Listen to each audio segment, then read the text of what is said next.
I have opinions on fast food places. Yeah, I can tell. That's all. Like, because I've eaten a lot of fast food in my life. My personal favorite fast food place is specific to my state. That's just because it has one of my favorite burgers. But like national brands, it's a basic bitch answer, but I like Wendy's the most out of all the fast food places I've been that are national brands. Hi, hey, it's me, Goku. Welcome to the stream. Hey, it's me, Goku. Yeah, well, welcome. I'm complaining about... Yeah. I don't know who's been lying to you. I am the opposite of strong. Yeah. I am stubborn, but I am not the strong. Don't know how that works out, but thanks for stopping by. We have strong opinions about fast food, apparently, if that's a fight you want to take. Because, this man is objectively wrong about several things. Chick-fil-A is like a good 7 out of 10 chicken place. Like, national brand chicken place. It's above KFC. I put okay, it that's, to be fair, that's not hard to do after, like, 2010. It's not hard to do. After 2010, it's very easy to do. Popeyes and Chick-fil-A are in the same tier. Oh, Velvet, are you back? Oh, no, that's just lighting up. I like Popeyes and Chick-fil-A the same. I think Wingstop is better than both of them. That's true, but Wingstop is a wing place, so... Wingstop's also technically not a fast food place, but like you could make an argument. Yes, it is. Well, you can sit down. Well, yeah, I know. You can sit down at other fast food places. I think of fast food places as like drive-through places, but I was like, no, Subway. But Subway also has drive-throughs. I've never seen a Wingstop with a drive-through. That's my point. I think of it more like the same way I think about like Buffalo Wild Wings, but Wingstop's just actually better than Buffalo. Yep, that's not hard. That's not hard. Yeah. But yeah, Wingstop is objectively, of those you've listed, it is objectively the best. Yeah, because the sandwich is the best because you can Why get would the you go sauce to a wing place and get a chicken sandwich? Because it's cheaper than getting wings, and I'm broke constantly. Okay, I'll give you that, but also, sandwich. You bastard. It's a good fucking sandwich. You're still getting like the wing sauce, and that's what I want from a wing place. Oh yeah, because you've got objectively wrong opinions on wings too. I will never forgive you for that statement you said. I don't like being sticky. Grabbing like the platonic ideal of wings. Yes, that makes sense. They're delicious. I don't like being sticky. This wing sauce is sticky unless you're getting like the dry rub. But why would you do that to yourself? Why would you get dry wings? Caveat. Garlic Parmesan is fucking baller. Yes. It is delicious. That is one of their best options available at Wingstop. Yeah. I could eat a lot of the garlic Parmesan. I need water or like a soda for that, but like I could eat a lot of the That's why you get a Parmesan. combo where they give you like a gallon of soda too. Yeah. My favorite thing to get is like the it's like the 20-piece wings. One that you could just snack on for like an entire day. Yeah, it's you just like you put on like show with the guys. You each get like the 20-piece boneless because it's cheaper. And then you get like half one. So you're getting fancy chicken nuggets with the fellas. Yeah, then you watch like a show, and then you get like half like the not spicy flavor and half a spicy flavor.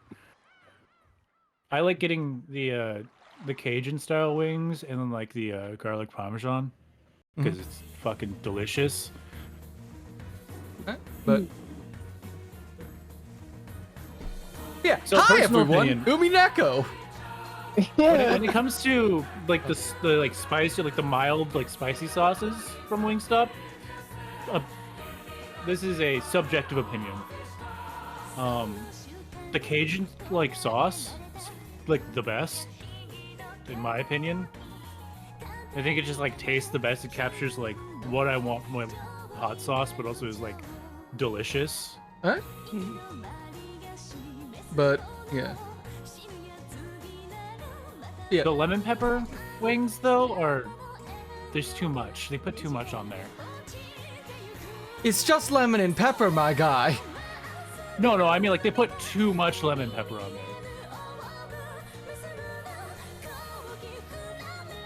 I'm never gonna. It's not like it's bad.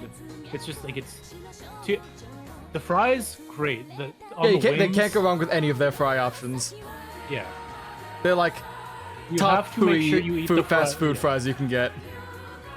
You have to eat the fries while they're hot, otherwise they get soggy and become a mass. They like form together. Yeah. Well, that's a That lot is of the fries one unless you somehow make them like perfectly. Like somehow, Five Guys fries are always like limp and not crispy, but they're always perfect to eat, even when they're cold. Mm-hmm. Yeah. Compared to stuff like McDonald's and their like very specific thing of you eat it while it's hot and crispy, otherwise it's the worst thing you've ever tasted. McDonald's has a time limit of if you don't eat it while it's hot and crispy, it literally hardens and becomes cardboard. Yeah. Have you ever like let it like have you ever accidentally let a McDonald's bag sit for like 6 hours and then you gotta like I want some fries. No! Who does like, that? You get fast food to eat it then. It's not a save for later thing. It's not like a full bag. It's just like, oh, there's still some fries in the bottom. You like take a bite and it's just like, man, this is like the feeling of a chip with the taste of cardboard. See, I at least, if I do have leftover fast food, I at least try to put it in the fridge within 2 hours so that way I don't risk food poisoning or apparently fried rice syndrome. What? You're I found out. You're not gonna get food poisoning from McDonald's fries. You'll get food poisoning from McDonald's. Yeah. Like the fries are probably the safest thing to eat from McDonald's. Yeah, they've been like flash fried and everything where nothing can survive on that thing. As I said, they harden. They don't go like soggy. They harden. Mm-hmm. Sorry, Velvet, go on. No, it's alright. It's just, again, I try to put my leftover food away in the fridge before it's past the 2 hour safe period. Yeah. Especially when it's in the danger zone for temperatures. Mm-hmm. If you're cutting up onions and you leave them out for more than about an hour, just throw them away. Who's cutting up onions not to use them immediately? Yeah. Onions will leach like the grossness out of the air, which is like if you're getting food poisoning from a place, it's from the onions, not the meat. Because the onions just sat out for too long. Anyways. It's part of the reason why I don't get onions at fast food places. Anyways, Umineko. Yeah, where were we last? Because I don't remember. I woke up like a few hours ago and then immediately took my meds and forgot. I am trying to remember. I think it was... God, fucking... Why is there a gnat in my room? Go away! Get out of my face, you piece of... Where are you? I'm gonna kill this tiny ass bug. Hold on. Hide from me, you little shit. Where the fuck you... And I don't get fruit flies in my room because I don't leave fruit in my room. I don't take fruit upstairs. But the little fuckers still make it up there. Might be because I live in the attic, but... Nah, I can't make that joke. That's a mean joke. Alright. I think it's dead. I think it's dead, or at least it's gone away now and it's learned its place away from here. Case, Right. I was gonna make a joke, and then I thought about it for a second, and I can't make that joke here. No, you can't. I don't know what joke you were gonna make, but no, you can't. Don't you fucking It had dare, to you do bastard. with why. It had to do with why you had a fruit fly in your room with no fruit. You can infer.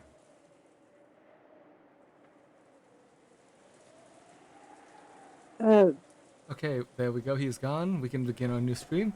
Welcome back to Umineko no Naku Koro ni. Hey. Uh, Isn't it? what?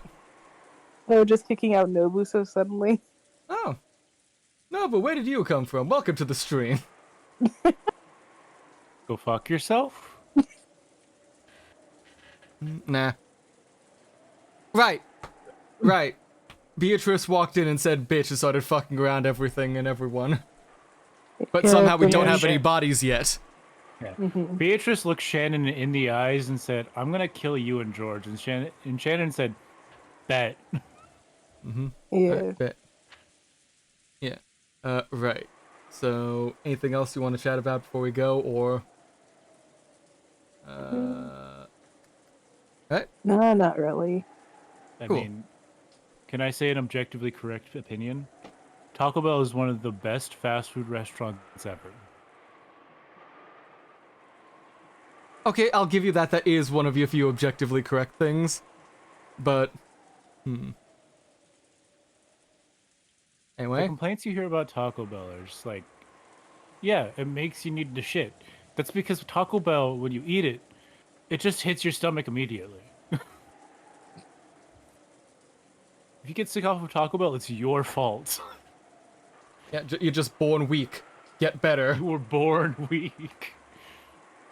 If you can't eat fake Mexican food without immediately shitting yourself, you've just got the weak genes, and you'll be purged in the upcoming food wars when Taco Bell wins, and we'll be listening to the Green Giant theme song in like fast food upscale fast food places following the war.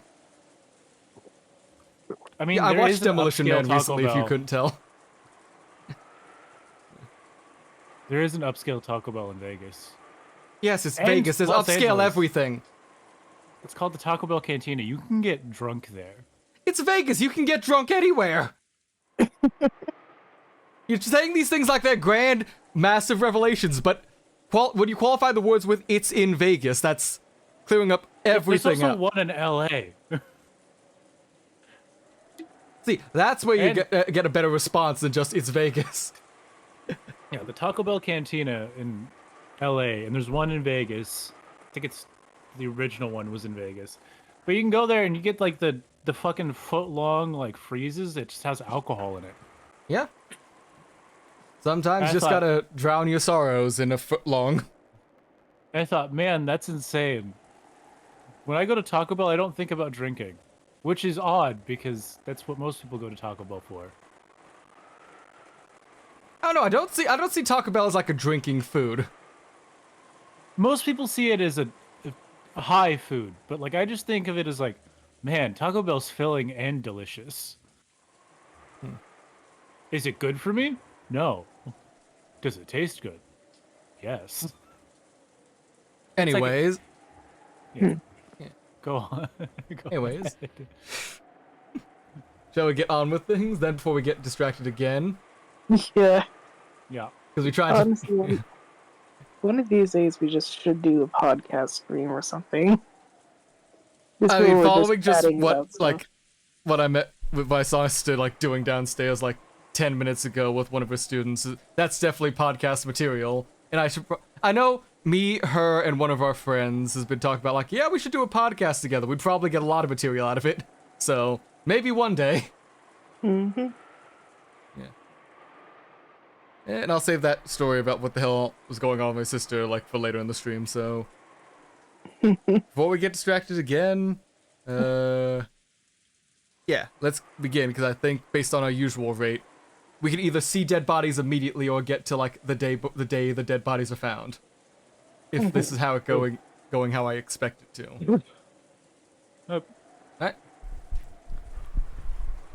The most fabulous time in the family conference. That was the dinner.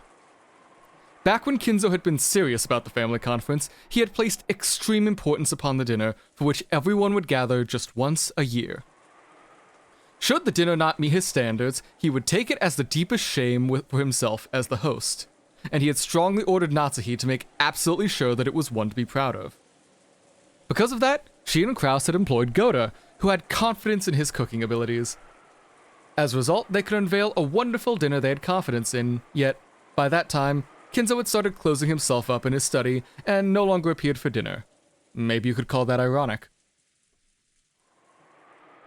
When the main dish for tonight, calf steak, was set out, Goda began to brag about it, further exciting everyone's appetite. You're up. The sauce is Bordelaise. Of course, the red wine base I used was excellent even among those made in Bordeaux. But in addition, I prepared an original blend of this house, a blend of choice alcohols from around the world to further deepen the taste. This sauce will be exclusive to this year. It would greatly please me if you were to enjoy yourselves. Isn't that wonderful?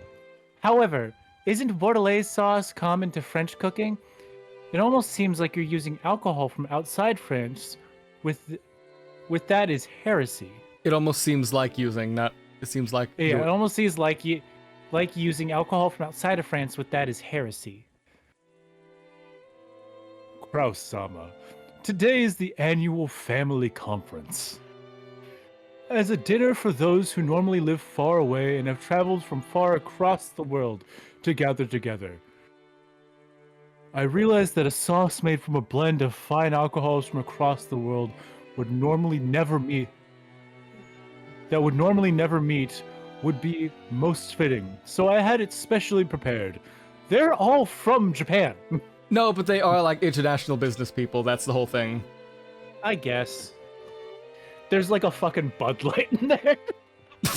That's the American contribution. Yes, only the highest quality alcohols here. Okay, Wonderful. A truly wonderful cook, that's what you are. Food and medicine work twice as well if you advertise it right. It's twice as delicious as normal food, and the advertising makes that twice as good again. The taste just keeps doubling and doubling.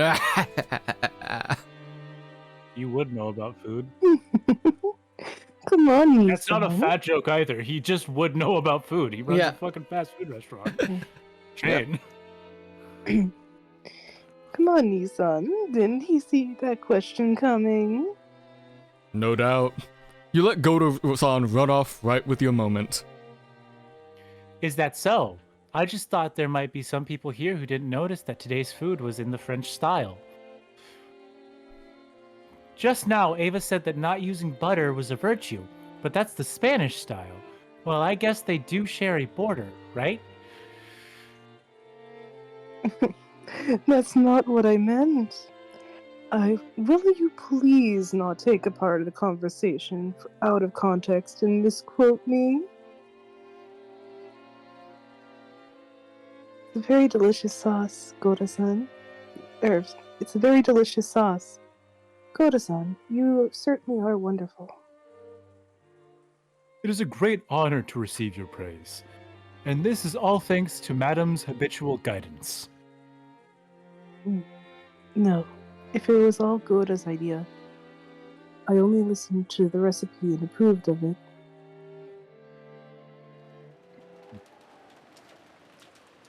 It looked like the siblings quickly got into a loud argument about something as trivial as the sauce. But, for the most part, dinner proceeded peacefully. However, the thing they all really want to ask about smoldered inside each of their hearts.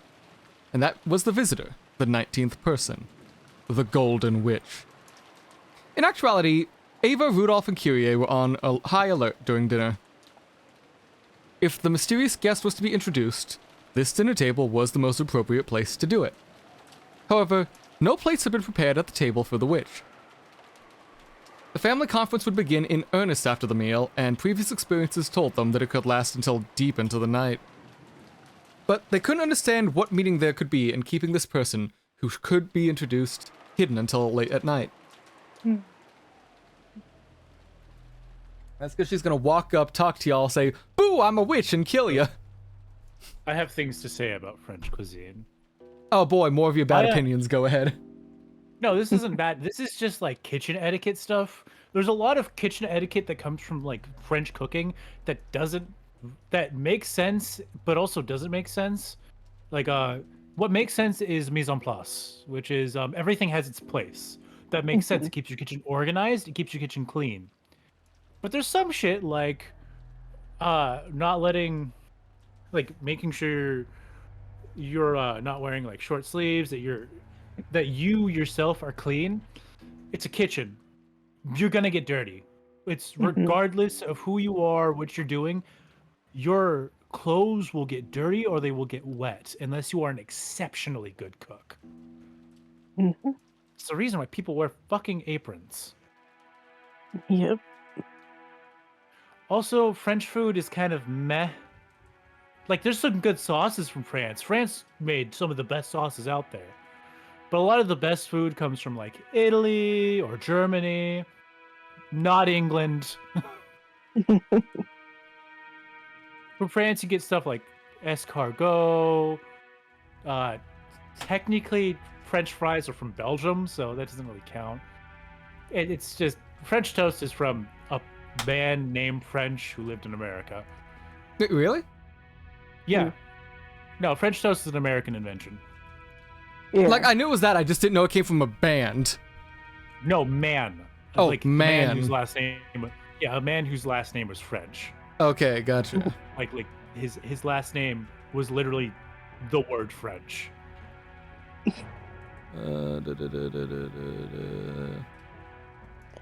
yeah, no, it's just, French cuisine isn't great. The sauce, amazing. They have some amazing sauces from France. Oh, you get some good soup too. Yeah, But like most of like what you soup. think about fine dining is like the nice cuts of meat. The charcuterie is French. But you also think of like pasta and other like vegetable dishes. It's just technically it's French, but it's also like you can find it anywhere else. Okay. My dad went to chef school. I can tell. Imparted knowledge. I can tell. I've worked in a lot of kitchens. That was a mistake, but I can tell. Yeah, no. Working at restaurants sucks. Don't work at restaurants. Anyway, moving on, unless you got something to say. Velvet? No. Looks like that was looks it. like Velvet was trying to say something. That was not Okay, talking to no, you, who was talking the entire time. No, boo. Well, I was like trying to think of what other like dishes that are French in origin that I know of. For example, coq au vin. Oh? Yeah, What's basically it's a chicken dish if I remember right, and I'm trying to remember the literal translation. Basically, like rooster and wine is a way to literally translate it, that or chicken. Oh, so it's like chicken cooked in wine or like a chicken in a wine sauce? Yeah, well, it's in a way it can also be a soup, I think. Oh, yeah, Yeah, a chicken that with and pull fruit not as quite well. a wine stock, but you could put wine in the soup and it would give it that nice like aroma and like flavor. Yeah, and then boils off the alcohol. So Yeah, I can imagine what a lot of things taste like because I've had it. Yeah, I don't eat Wine much sauce French is cuisine. amazing. None of my family's from that part of the Europe. So yeah. Adding wine to tomato sauce makes it have a much deeper, nicer flavor. Yeah, I can imagine it. Yeah. Anyway. And then another dish would be pulfu, which is a sort of soup or a stew. Yep. Anyway. Yeah. So Ava, yeah. So Ava, Rudolph, and Kyrie had started to suspect something. That the guests might actually be unknown to Kraus as well. If she wasn't a saboteur called by Kraus to give him an advantage in the inheritance problem, then they should probably speak frankly to Kraus beforehand and create some common front to resist anything disadvantageous to the four siblings. If she was Kinzo's saboteur, whose purpose was to keep the inheritance from being handed over to the four siblings, the enmity between Kraus and the other siblings could become nothing more than a weak point that benefited the enemy. Well then, please enjoy at your leisure. With the table set and the cuisine explained, Goda tried to leave the room, but Kyrie called him to a stop with a small voice. Yes, Kyrie-sama. What is it? I'm sorry. I thought there was a guest here today. Will we not be seeing her at dinner? She had thought she'd said it nonchalantly, but unfortunately, it reached the ears of Natsuhi, who was sitting next to the seat. In the next seat. It seemed that Natsuhi had heard that even though there were guests here, won't the host be coming to dinner? In other words, Kyrie had asked whether Kinzo was coming to dinner. The head's condition is not good, so he said that he will take his dinner in his study. My husband explained that in the beginning is something... I'm sorry, that's not what I meant. In an instant, Kyrie realized from Natsuhi's reaction that this unknown visitor was also unknown to Kraus and his wife. And what that meant. On the chessboard placed inside Kyrie's mind, she could feel the arrangement of pieces changing, making loud clattering sounds. A guest?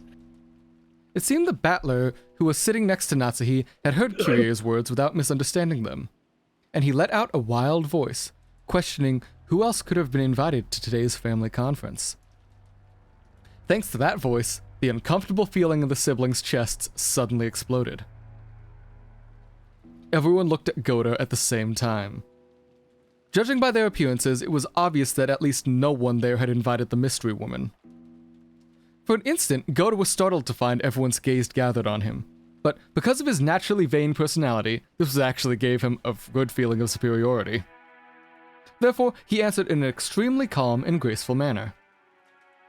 Yes. She wanted to eat alone in the VIP room, so her food was carried over there. Therefore, Goda's extremely graceful and reasonable response made it obvious to everyone that a 19th person, a visitor, existed. The VIP room? A guest? What and who are you talking about? Natsuhi's words echoed the question that everyone who didn't know about the visit of the Golden Witch was thinking. Goda was slightly disoriented, as though he hadn't remotely expected to be questioned by Natsuhi. That honored guest had been spoken of so stringently. He hadn't imagined that Kraus and his wife might not have known. It is Beatrice-sama. Beatrice! See? Beatrice came! Maria had been telling the other cousins over and over again that she had met Beatrice today. The cousins had answered saying, "Oh, isn't that nice?" But they hadn't believed. So, their eyes grew wide. Sorry? I was sure you were joking, Maria, so she really does exist? What the fuck was that? What? My voice cracked at the end there, but it's fine. Oh, yeah. Yeah. By Beatrice, do you mean that Beatrice? You mean that Beatrice of the Gold? I've been saying she exists the whole time. No one believed. Sorry, Maria-chan. We didn't mean to... After learning that everyone had doubted Beatrice's existence, Maria, who had been in a good mood all day, completely lost her temper. George, who was sitting next to her, tried frantically to calm her. Yoda, is this another bit of dinner entertainment? quite a good performance. Aniki, drop the act. You called her here, right? Called who? From where? Nissan, let's have a clear answer. Who is that? Surely you aren't going to tell us that it really is Beatrice from that portrait, right? I don't have a clue what you people are talking about. Goda, is this seriously not a joke? I was ordered by Genji-san, Call Genji. Now. When Natsuhi yelled, Goda shot out into the hallway. The sound of the door being thrown open at that time triggered such an uproar around the table. So you're saying you don't know either, Aniki? Who called her? Was it Dad? I don't know anything about this. It seems you people believe that I have been pulling the strings behind the scenes, but this is a huge misunderstanding. Calm down, Krasny-san. We aren't at the stage where we can sound each other out anymore.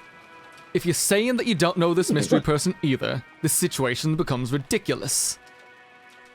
Hideyoshi-san, won't you be a little more discreet with your words? My husband would not invite unnecessary people to the family conference. Oh, sorry, I was taking a drink. Honestly, what are you people talking about? Are you saying that the witch of the portrait has broken out of her frame and appeared? There's no way anyone has actually met this witch. I have, says Rose. I have, says Rose. God damn. See, I was expecting Maria too, if that's what you're thinking. Yeah. Hello, Dark Knight. Yeah. Hello, Dark Knight. How's it going? Yeah. Oh, is there background noise or is it just like the wind and rain? I think it's the wind and rain. Okay, just making sure. Because I did change some of my audio settings up and my AC is blowing right down towards my mic, so. Gotcha. Oh, the stream, yeah. Okay, cool. Yeah, we're doing pretty good. Nice. Hey, I didn't read that line yet. Oh, right. I was Sorry. letting you guys respond to Dark Knight for a little Sorry. We're doing good Dark Knight. Pretty calm day, I guess. Yeah. Yep. Yeah, mostly just slept and read fanfics and got most of a video audio edited done, so I just need to get the actual video next. But, so, relatively productive. Yeah. How about you all? Good day? Nice. It's been a pretty good day. That's good. Yeah, just I watched relaxing. some of Doom Patrol. Pretty good show. Yeah. Doom. Hey, DC D-list. Oh, that superheroes. Doom Patrol, gotcha. Yeah.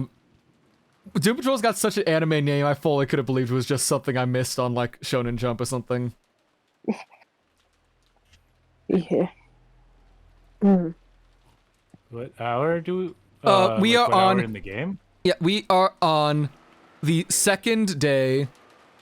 Yeah, we are on first second day. episode, Chapter 7, October 4th at 6, so everyone's just figuring out that Beatrice exists on the island and everyone's going a bit crazy right now. Total playtime 51 hours. Yes, because, you know, we read very quickly. Oh, totally. Truly. The We fastest. are the fastest read. We are the fastest readers. No one reads faster than me. One sec, Umineko, how long to beat? Main story 81 hour. I think we're a bit late. Just a little. We got to speed run 30 hours. Okay. You ready? I'm gonna hit this fast forward button. Start reading your lines quickly. We're gonna be on world record pace right now. Totally. Harry Potter and the fastest readers in the galaxy. We'll get those fancy glasses from Fairy Tail to let you read like a page in a second. You just be that guy. The actual fastest reader in the world. Yeah. Is he still? I'll look that up later. Yeah, you go look that up. Let's try to actually make progress then to keep up with pace I'm then. trying to be able to read 3 words, but I keep getting interrupted. Sorry, we'll shut up. I met her. Ava and Rudolph nodded at Rose's proclamation. Ooh, I met her too. Uncle Klaus, believe Mama. Ooh. The brief tension was broken, and Maria also started to make a ruckus. The room was by now chaotic. Chaotic. Live it, play it. Chaotic. God, that's such an old ad. I don't remember. Sorry, go on. Yeah, I don't have a clue what's going on. So, what's going on? The witch who gave grandfather the gold is appearing as a special guest in this year's family conference? But really, Auntie Rosa didn't see it wrong, did she? House party, you mean like the game or us? Because we're just on Discord. No, that so was a this boink. is- what do you mean by house party? You're like, Yeah. This is like a group reading live dub thing. Yeah. We might just be missing the joke and because we're stupid, but Yeah. we're not. Not only are we all in different places, I am fully across the continent from these two. Yeah. Velvet doesn't even live in the same country as me in case. So yeah, a little hard for us to get together in person. it's a very big house.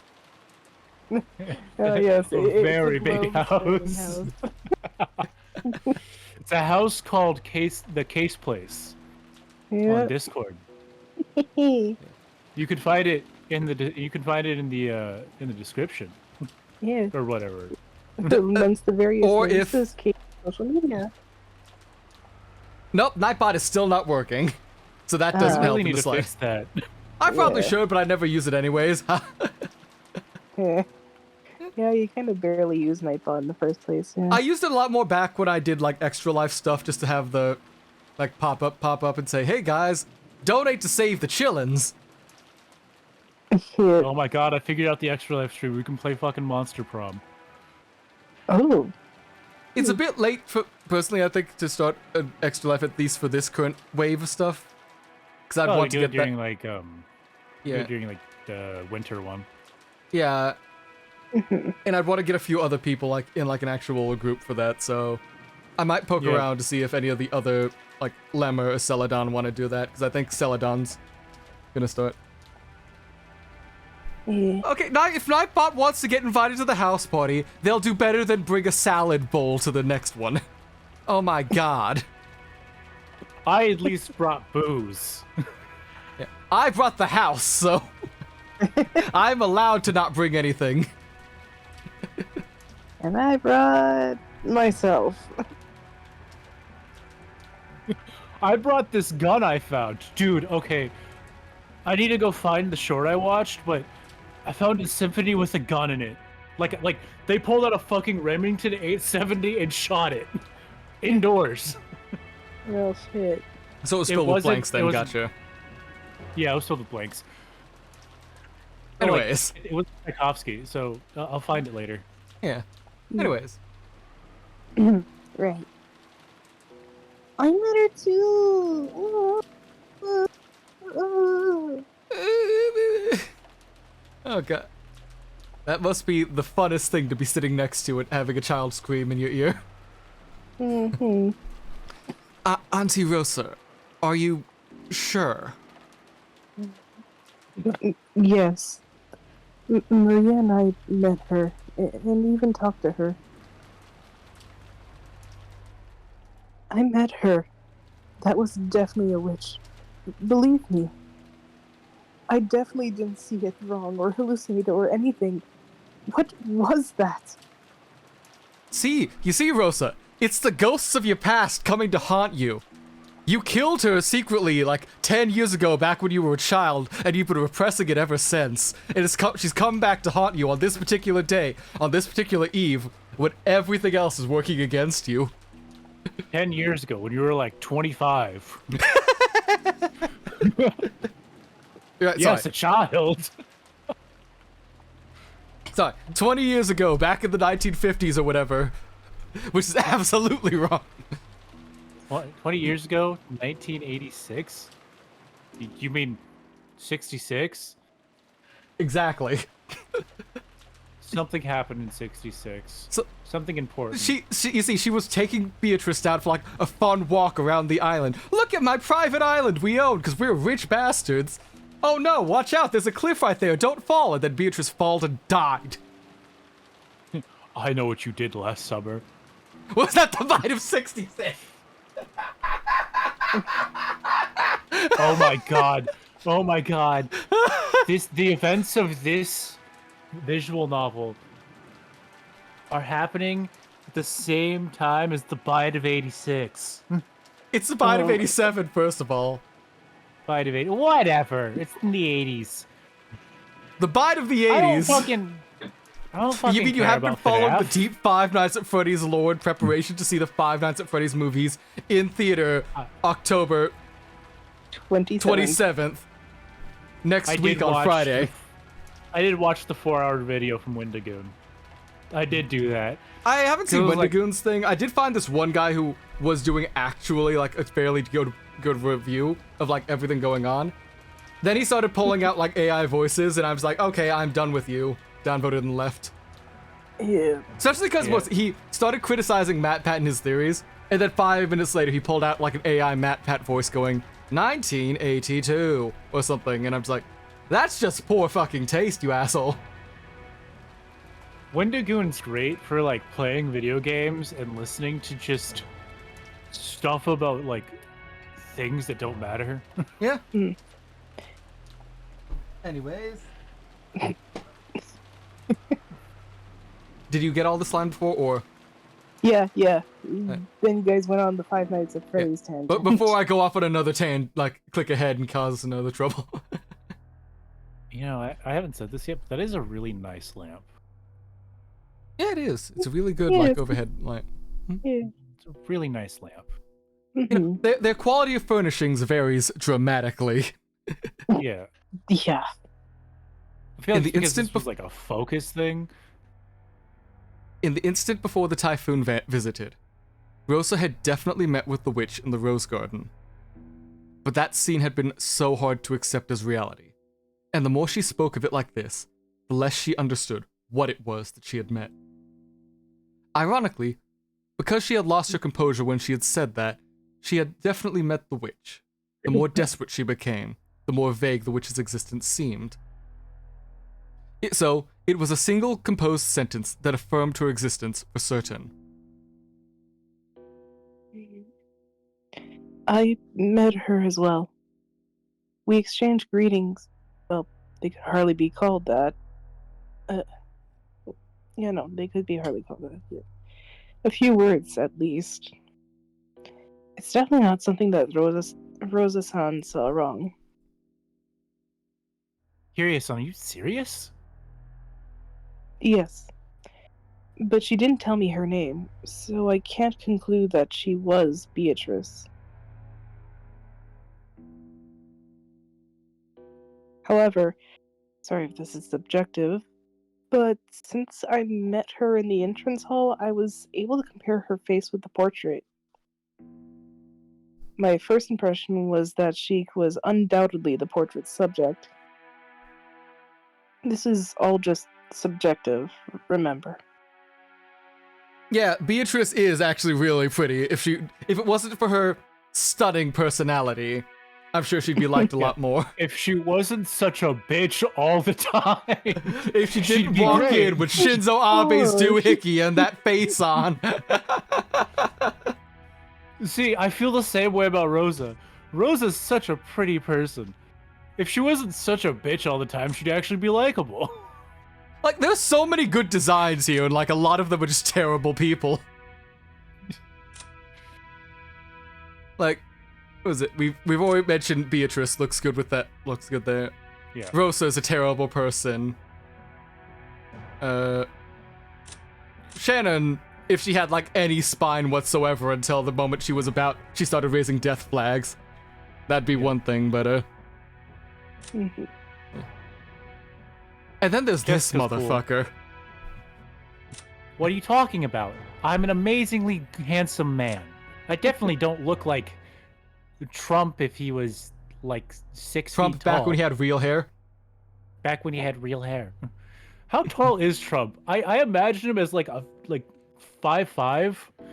He's probably taller than that. Height of the presidents and presidential candidates of the United States from Wikipedia, the free online encyclopedia that anyone can edit. True. I beg your fucking pardon, Trump is 6'3"? Holy shit, Trump's taller than me? 191 centimeters? What? He doesn't look taller than me. He doesn't! Like, when you see him, like pictures of him, he looks tiny. It must be his tiny hands. All the presidents since 2008 have been like 6 foot. And like even then before, like George W. Bush was like 5 and 11 and a half. Like he was basically there. I can imagine Obama was a pretty tall guy. He was 6 foot 1 inch and a half, 187 centimeters. I'm taller than President Obama. Yeah, that's wild.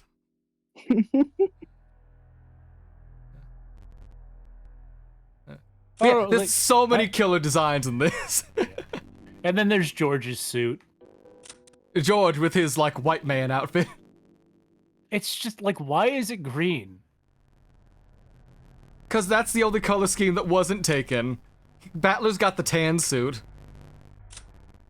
He's got to get the green suit. Yeah. Like, because we got the blue, the red, the black, like beige creamish. Greenish is the only way left to go. He could have just been yellow. Or like orange. George is the fucking traffic cone. Right. And that's why he didn't do that. Sorry. No, it's alright. I'm just trying to find Natsuhi's voice. Yep. That isn't possible. In the first place, where did that woman come from? The only boat today was the round trip journey of the one that escorted you all here. Was she riding on that boat? No, she's living on a secret second mansion on the island you all are too blind to see.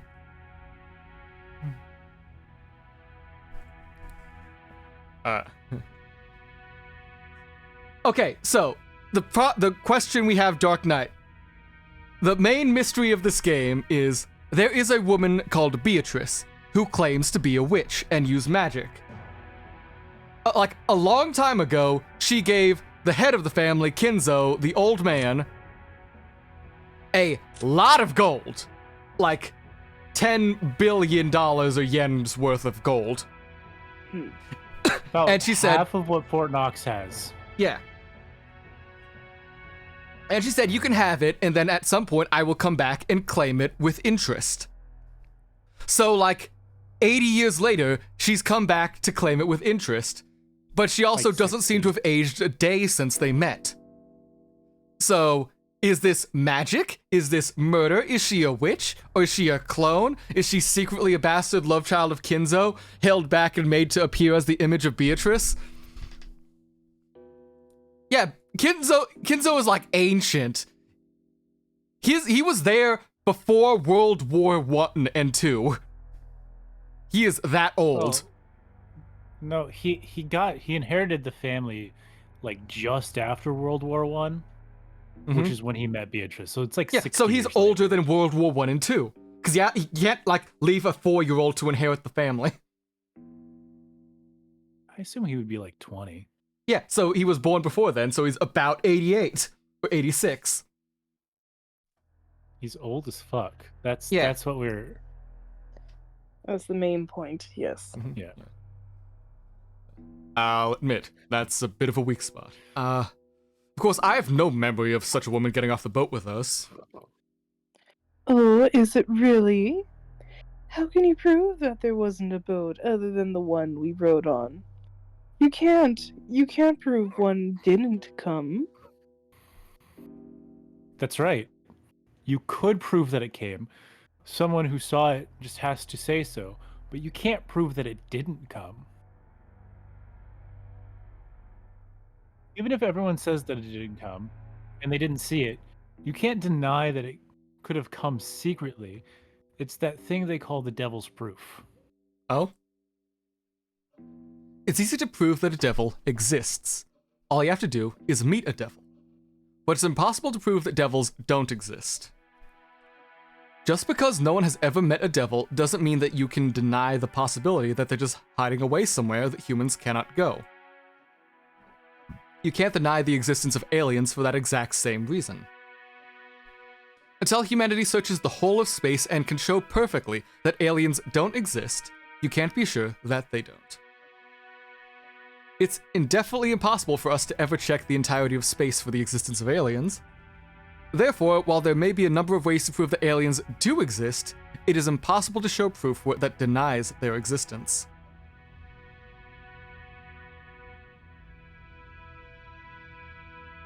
He said he's got the devil fruit. No, sadly, it's not a devil fruit. This isn't a One Piece crossover, sadly. No, it's a logic thing, so you can prove something exists, but you can't prove something doesn't exist. I love logical fallacies. Mm-hmm. Yeah. And I have a feeling that's gonna be magic! We can prove magic exists by seeing the nonsense we're gonna get shown, but magic can't be proved that it doesn't exist because we have the witch's tea party. And how the fuck are you gonna explain that? Group hallucination? It wasn't a group, it was only 2 people who were witches talking to each other, supposedly being talked in front of us, the readers and players. So, Didn't take my schizophrenia medication. Oh, you're on the Foxy Crew arc. Well, you're about to hit the peak arc of One Piece then, after the Foxy Crew arc with Water 7. That is one of the highlights of the series, so I hope you stick with it. It's really good. I'm on the not watching One Piece kind of grind set. So you're on the coward grind set. No, I just don't wanna. As I said, the coward grind set. In that case, I just don't wanna. we should just be wasting. In that case, we would just be wasting our time discussing whether or not a boat separate from the one we rode on came to the island. She wasn't on the boat with us, that much is a fact, and she must have visited the island through some other means. That's right. There may be no need to discuss how she came here. The essential point is the fact that she actually is in this mansion now, and doesn't feel like having dinner with us. Let's review. Right now, there is a guest on this island other than the 18 of the Ushiromiya family. And that is a guest that even Aniki, and Natsuhine-san don't know about, right? I don't know. I don't know what you're talking about. Be silent for a while. Your headache will get worse. It is as my wife says. I have no idea what you people have been talking about up until now. Then there can only be one answer. Father called her for today's family conference. Oh god, you're right. TKJ, you're right. That is the color of George's suit. Hold on, I will switch it over. So, this is George's suit as from a screenshot TKJ took. And this is Wasabi. So George's suit is the color of wasabi, huh? It's just an unfortunate color. It doesn't look good on people. It looks good on food. Yeah. Man, my man's he's just got the worst outfit there. I'm sure we could have gotten better. Wait, we do get better from him with his casual outfit, I think. Yes. Hold on, I actually remember what his casual. Ryokichi's actual art, which unless is you mean fucking the original hilarious. design, which is so funny. The funniest outfit alive. It just looks bad. It's so funny though. Zero drip. 100% maximum drip. I will have you know.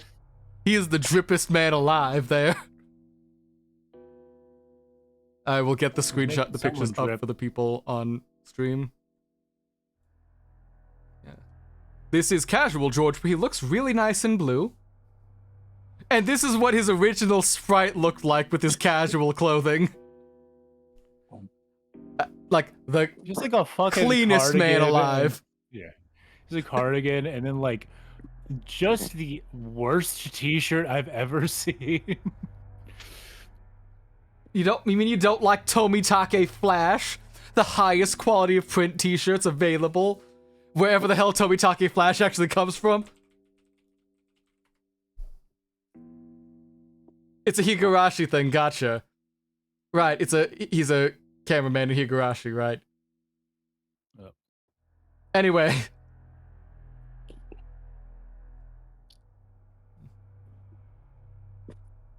For the family conference, then for what reason? I don't know that. I thought you knew Nissan. That's why I thought I'd question you. Ava, can you get a rest? Grass Nissan said he doesn't know. So, this is what we've got. Father stealthily invited the Witch of the Portrait as a secret guest. And Rosa-san met her, and Maria-chan met her, and Kyrie-san met her too. That's all we know for now. If she has something to say to us, she could just quickly show herself. So, what I want to know is why in blazes she shut herself up without even greeting us. Oh, trust me, Ava is absolutely queen bitch of this house. Fucking no chill for anyone. She's fantastic, I love her. Yeah, Ava's fantastic. She looks good. It's just like, I would say she'd be cool to hang out with if she wasn't such a bitch all the time, but the bitchiness is actually like working for her. Yeah. Oh. Then we'll get a sudden reveal that she's also a witch. Just to fuck with us even more. She's Kung Fu She's witch. a bitch and a witch. Karate wizard. Ah, yes, the muscle wizard. I cast fist. You think that Dad maybe never had wizard? You think that maybe Dad never had any interest in the family conference from the beginning, and just secretly called a new mistress here, and had her dress up as his ideal witch? Nah, this day holds too much significance to come to that conclusion. There can only be one reason to join in on the family conference. She wants to claim some right to father's inheritance. Preposterous. The head would never do something as filthy as a mistress. That's just wrong. I told you to be silent. I've been in this mansion with father for a considerable time, and I haven't heard anything about this. Yeah, it's basically the same shit. Let me humor you as best I can. You say father had a hidden child with a mistress of several decades past, and father searched her out and called her here today. Is that what you want to say? Yes. Dear, father would never have something like that. To waste the noble blood of the Ushiromiya family on a mistress. This is nothing more than a few people saying that they saw something. It's obviously a fantasy, a delusion, a daydream. Or are you all taking part in some kind of act to entrap my husband? Nazi, I hate to break it to you, but Fuck. I know. I know. Rich people cheat on their wives all the time. What act? If anyone's is acting, it's you. Quit it, Aneki. She said it in a slightly reckless way, but Natsuhi-san is correct. Kirie saw her, but I did not. Neither did you, Aneki. But Rosa did. However, that means she exists. Because there is someone who can prove she exists, we can directly conclude that she exists. It's the opposite pattern of the devil's proof. And I want to meet her too, and I want to ask her directly what kind of business she has with the Ushiromiya family. Okay, looks like we're about to get an ad run by Twitch because we can't handle it, so I'm going to give us to a BRB screen and run to the restroom. Alright. And we'll be back in like 2 minutes. Alright. Yep. Right after these messages. See you guys on the other side. Sorry, I don't want to do this, but Twitch is being a pain. Yeah.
All right. All right. Hello. We're back. Hello. Hello. Hello. Yeah, I don't know why Twitch isn't forcing ads on you, but I can't stop that. Twitch will, if I don't play ads every hour, Twitch will automatically force them on people. I have tried to find other ways to get around it, but the way their ad thing is set up is like, I get like half a cent for every 100 views, so it's like not even worth running ads if I can help it. But Twitch has the say to say, yeah, no, you have to run these every hour if you want to be able to use emotes and everything. But, yeah. Basically what Case is saying is Twitch is dumb and stupid and makes terrible business You want to hear a dumb and stupid and terrible business decision Twitch has just made, like yesterday? What? So it's currently TwitchCon right now, so they're doing a bunch of announcements. There's a whole convention where you can meet like a bunch of live streamers. My friend ChocoJax actually has a booth up there where she's selling a bunch of her art and stickers and stuff. That's nice. Yeah, it's great. I'm really happy for her. But, so, there they announced they're allowing everyone to multi-stream on Twitch. Uh-huh. That means you can stream like on Twitch and YouTube at the same time or on Facebook at the same time if you're a weirdo who does that. But the caveat is, hold on, because I need to read how stupid this is, word for word. You must ensure that the quality of Twitch's user experience of your simulcast is, at minimum, no less than the experience on other platform services, including your engagement with the Twitch community, for example, via chat. Starts out fair enough. Make sure you're able to chat with like Twitch and YouTube chat. Keep going. That's fair. You will not provide links, direct or otherwise direct your community to leave Twitch for your simulcasts and other services, because we value the community on Twitch and its integral role in the community engagement for all Twitch users. Don't like link to outside streams. You can simulcast, but don't like say, hey, watch it on YouTube instead of Twitch, etc. Fair enough. Fine. You do not use third-party services that combine activity from other platform or services on your Twitch stream during the simulcast, such as merging chat or other features, to ensure that Twitch community is included in the entirety of your experience of your live chat. And you cannot use third-party tools that apply, third-party tools to combine activity from other things such as chat. Fuck, was it? I misread that. Where's the other one? So you can't combine chats, which separates your communities and actually makes the streaming experience worse for the streamer. Correct. That was it. And it's basically Twitch is supposed to be the only channel you can interact with, because if you're not engaging with Twitch as much as you are with like YouTube, Instagram, TikTok, Facebook, you're breaking TOS. Also, you're not allowed to use stuff like Restream or Multistream, like the third-party program, to stream directly to both sites. So how the hell is that supposed to work? It's kinda stupid. We'll have to ask Yuma how the fuck she got around that yesterday. I think she just didn't care. Oh, I'm fully willing to believe she just didn't care, or she just didn't have the chat up. I don't know. She read YouTube chat. Yeah, okay, that's true, she did. I don't know what she did. But so, here's what I think Twitch should do. Let people use Restream. And let people merge their chats, because then the same experience is going to be held from stream to stream. And if you fostered a bigger audience on Twitch, most people are going to watch you on Twitch. If you fostered a bigger audience on YouTube, more people are going to watch you on YouTube. That's just that's how that works. Yep, that's just how. It's a very dumb decision. I'm just seeing a lot of people rail Twitch over online. Hi, Velvet, welcome back. Yeah. It's actually impossible to have the same good experience watching a stream on Twitch that you will on YouTube, because YouTube doesn't force an ad on you every hour. If you don't have YouTube Premium, you watch the first ad and you can skip it if it's more than 15 seconds. Yep. It's wild how bad Twitch is at this. Like, if it wasn't for just some of the features it's got that YouTube still doesn't, I'm positive YouTube would just kick Twitch's ass entirely, besides their partnered contracts. I'm if it didn't involve me having to like actually make thumbnails and stuff for it, I would consider streaming on YouTube more. Because I can actually plan stuff ahead then. Or like reschedule easily and like get the word out. Because it'll just say on the stream, rescheduled for another day and like X hours away. Yeah. It's something. Anyway. Alright. Yeah, just aside from filling my glass, I had to take care of a couple extra tasks, so No, it's no problem. yeah. Also, if becoming partnered on YouTube wasn't such a pain in the ass. No, they changed that recently so you can at least get into the like monetization thing earlier because they jumped it down from like 1,000 to 500 subs or something and a set amount of watch That's time. a lot of people, but yeah. It's a lot of people, but it's more reasonable than 1,000. Because if it's just 1,000 subscribers, not active viewers. Yeah.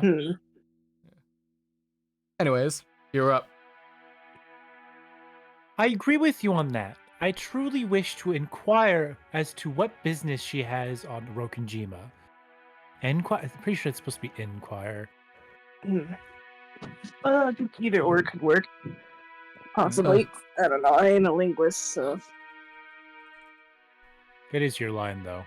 Yeah, I know. Just 1 second. Don't act like you don't know. He is after one thing. It's father's inheritance.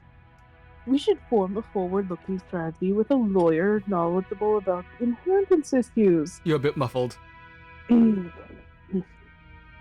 think it's probably because like this putting my phone accidentally close to my pillow, you know. Alright. Anyways, what point did I start not sounding muffled? We should form a forward-looking... Yeah. We should form a forward-looking strategy with a lawyer knowledgeable about inheritance issues.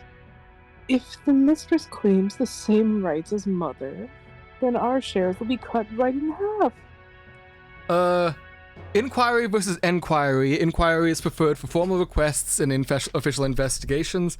Enquiry is a much broader, referring to any requests, formal or informal. In the UK, the words interchangeably, though inquiry is still used more commonly for formal or official investigations. In the US, inquiry is strongly preferred spelling in all uses. So it's still technically correct. That's why it was confusing. That's why it was confusing to me, because I've never seen it spelled with an E. Oh, wait a second, everybody. Genji-san will come very soon. He knows everything. I'm sure he'll answer our questions. Until then, let's stop talking about this. Come on now, kids. Sorry, but we adults have to start talking about something a little complicated. Go back to the guest house. Rosa yelled at the children, slightly emotionally. The children didn't understand why they were suddenly being yelled at now, but Ava and the rest came to the same realization as Rosa after a delay. They were talking so grandly about the filthy topic of the inheritance in front of the children. A filthy topic, huh? There was no way they'd want their children to remain here. So they all immediately agreed with Rosa's plan. That's right. Just do as Rosa says. George, take all the cousins and go back to the guest house. Y'all play nice together, you hear? George, do as you're told. Take all of the cousins and leave right now. Wait a second, Mother. We haven't even finished eating yet. Oh, and we still haven't had dessert. Ooh. Oh, right. Still Yeah, me. that's still you. Yeah, I know. I had a small second of... Anyways. We will have Goro-san carry dessert to the guest house, so leave. Jessica, from here on, the adults will be talking together. Go. Fine. Even though it's only half eaten. So, I guess I'm not going to be the only exception. Thank you for understanding, Vatalair-kun. But you're lucky, you know. Huh? Why? I'd want to leave if I could. I bet you would. I'll let you adults enjoy your happy family chat about the inheritance. I will also leave my seat. It appears that I have no place here tonight. Nanjo softly rose from his seat. He had been calmly watching the whole discussion from his seat at the farthest corner of the table without pointlessly interrupting. His reaction was very adult, like a calm old gentleman. When Nanjo rose from his seat, it urged on the other people who were supposed to leave. As the children noisily rose from their seats, a commotion was heard in the hallway as the servants returned. I apologize for taking so long. I've called Genji. I was checking to see that all the doors and windows were shut, so it took me some time. My apologies. Come on, children, to the guest house. Goda-san, I'm very sorry, but could you carry the desserts for the children to the guest house? I see. Is that what you wish? It seemed that Goda did not appreciate that his dinner that he had worked so hard on was going to be interrupted like this. He sent Natsuhi a look as though asking her whether that was really alright. Do as Rosa-san says. It will not be necessary to set out dessert for us. Be sure not to approach the dining hall until we call you. Tell that to the rest of the servants too. Understood? Yes, certainly. Come, everyone. Shall we go? Maria-san, you too. And we must not trouble your mother any further.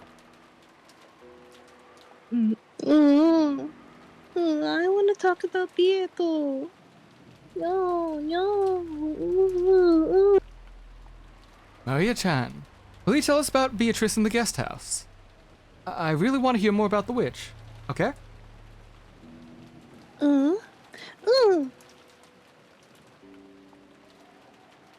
You're really good, George Nissan. I'm impressed. Are you sure you don't have kids? You're too used to this. Maria's mood was completely back to normal at George's words, and she even took the initiative in hurrying everyone to go to the guest house. It looked like Goda didn't like being kicked out himself, but he was unable to disobey Natsuhi and left the room with Battler and the rest, closing the door. Do you have some business with me? Yes, we do. A bunch of it, and that goes for all of us. So much that we almost want to draw lots to see who asks the first question. Though I believe that no matter who draws the winning lot, the first question would be the same. No doubt. Genji-san, answer us honestly. This woman called Beatrice in the VIP room, right now. Who is she? Bum bum bum! Oh, yay! Man, I can't Chapter believe change. Genji dies first. Man, it's tragic that none of us voted Genji was gonna get absolutely murdered first. Again. Yeah.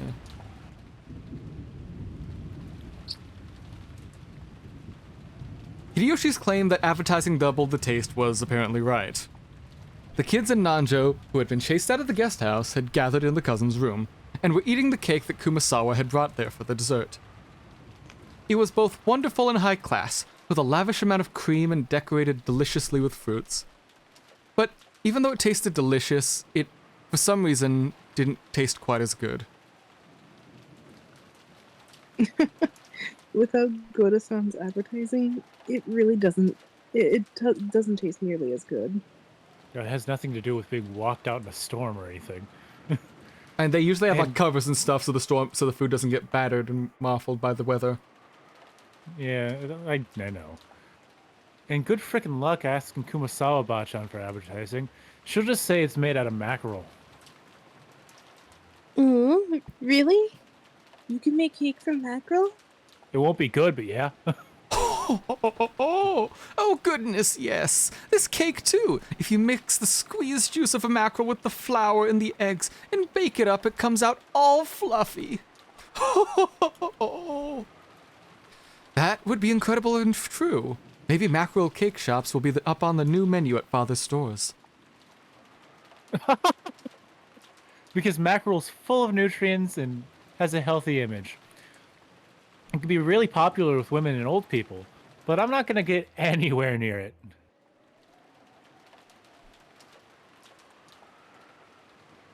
Oh, that's just a lie, Jessica. Hold on.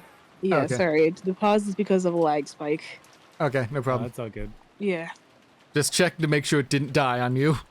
No, thankfully. Close call, but no, it's just a lag spike. That's good. Right. Girls won't eat something that weird. Even old people would wish to decline. But it's delicious! Kumasawa was really raising the mood with her mackerel jokes that were her specialty. But the sound of the downpouring rain invariably focused their concern on the mystery guest. In the end, they ended up showering Maria with questions again, since she was the only person here to have met Beatrice.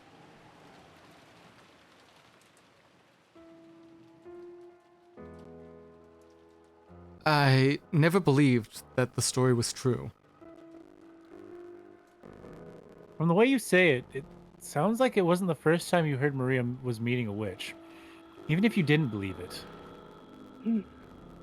Yeah. I thought it was a pretty typical fairy tale for people of that imaginative age. Exists! Beatrice exists! Every year when we come to the family conference, I see her and we play together. That's right. Although Beatrice-sama doesn't usually show herself, I hear she sometimes unexpectedly appears before honest people with clean hearts to play pranks.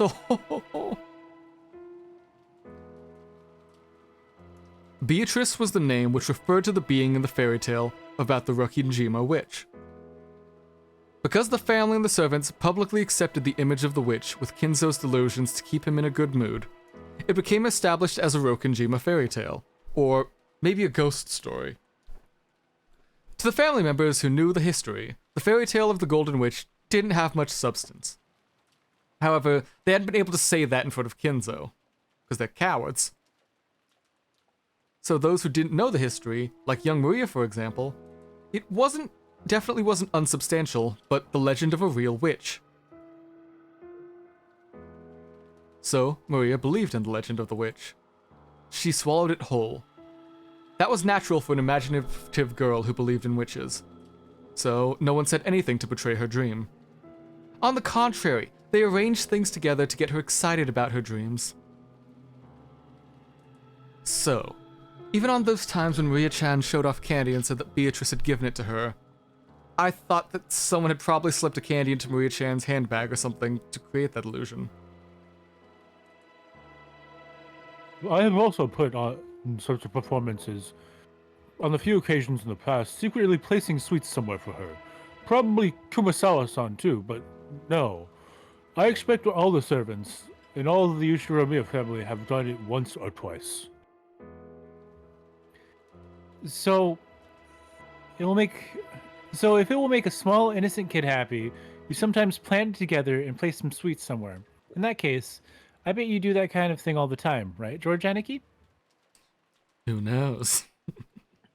Admitting that would probably be unrefined. George admitted it while being extremely wary that Maria didn't find out. In other words, it's kind of like Santa Claus. To protect a kid's dreams, the parents plot together and lie, setting presents at the bedside of a child. You don't put it at the bedside. You put it, but yeah. That might be a Japan-specific thing. That might be a Japan-specific thing. Go on. Setting presents at the bedside of a child fast asleep. You could have just gone to the next line. Last time I did that, you said, hey, I didn't finish the line. Yeah, because I was in the middle of reading the line. Anyways, I mean, you do want to protect kids' dreams. As for me, I obviously found out that Santa didn't exist a long time ago. But if it was okay not to wake from that dream, I'd have liked to have believed it my whole life. Meanwhile, here's Maria. Santa doesn't exist? No, she's gonna be like, obviously Santa doesn't exist. He's not magic. Clearly, but Beatrice does, because she's a witch, and witches have all the magic. Mm-hmm. Santa comes on, I'm a fucking wizard, child. And that's when the first gunshot goes off. And then you activate the Santa Claus. No, don't you dare come down here at this time, Mariah Carey. It's still too early for your time to go. It's not even hit Halloween. Get your bullshit out of here, Mariah Carey. Tim Allen is so good in that movie. Like, that's one of the few Santa films I will actively watch because it's actually a good one. Mm-hmm. It's funny. Mm-hmm. Because they know the world is tough, adults want to at least protect a child's untainted dreams. Beatrice exists. Oh, goodness, certainly. Beatrice-sama does exist, you know. Some time ago, when I was drying mackerel to make some black tea, all of a sudden... Well, that's basically how it went. Or at least how we thought it went. To sum up, she's a witch and supposedly no one believed in, except for Maria. Those words don't quite explain it. It's not that we didn't believe, we were trying to let her believe. So this was nothing about betraying a child's innocence. Santa doesn't exist in reality. If you don't want them all to be disappointed when they learn that, you should just not give them that dream in the first place. Did I think like this because I was still a long way from becoming a full adult? Battler finally attained a level of understanding about the true form of the Rokkenjima witch. But the current situation lay on an even higher level of understanding than that, and overturned all its premises. That's all we believed the witch Beatrice-sama to be, but then she actually appeared, right? Furthermore, judging from our parents' uproar, it looks like she wasn't an invited guest. That sounds kind of interesting. There's actually no basis to say that a woman called Beatrice doesn't exist. It's what Uncle Rudolph called a devil's proof. None of us knew that a woman calling herself Beatrice existed. But that doesn't mean we can't deny the possibility that Beatrice exists.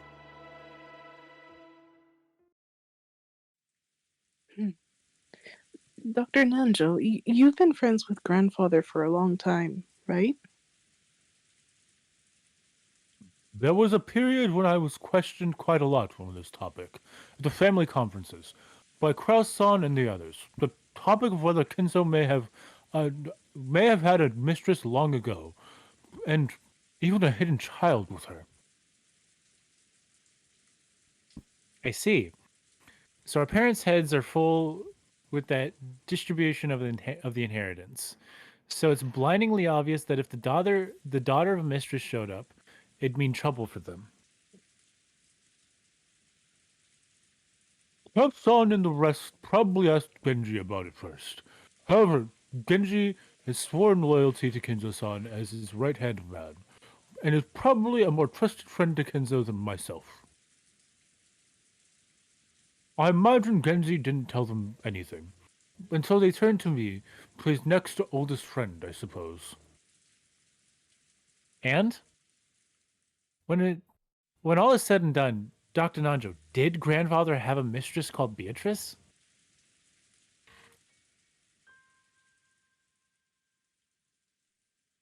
He did. No, I have never met her. However, I heard from Kenzo-san that he did have a relationship with a woman like that. He said that she passed away a very long time ago.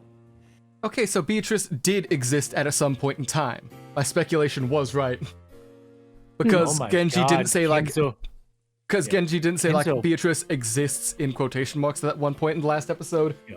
She does. There was a person named Beatrice that existed in the past.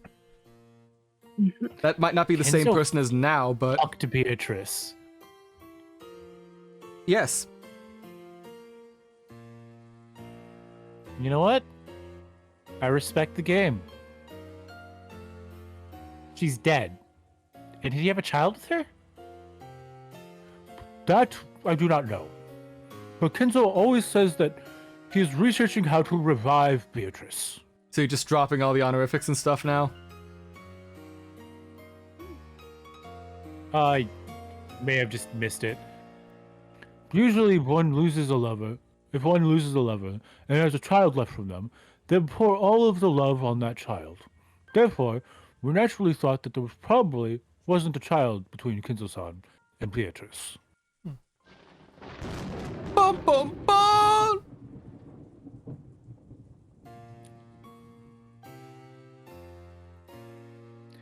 Huh.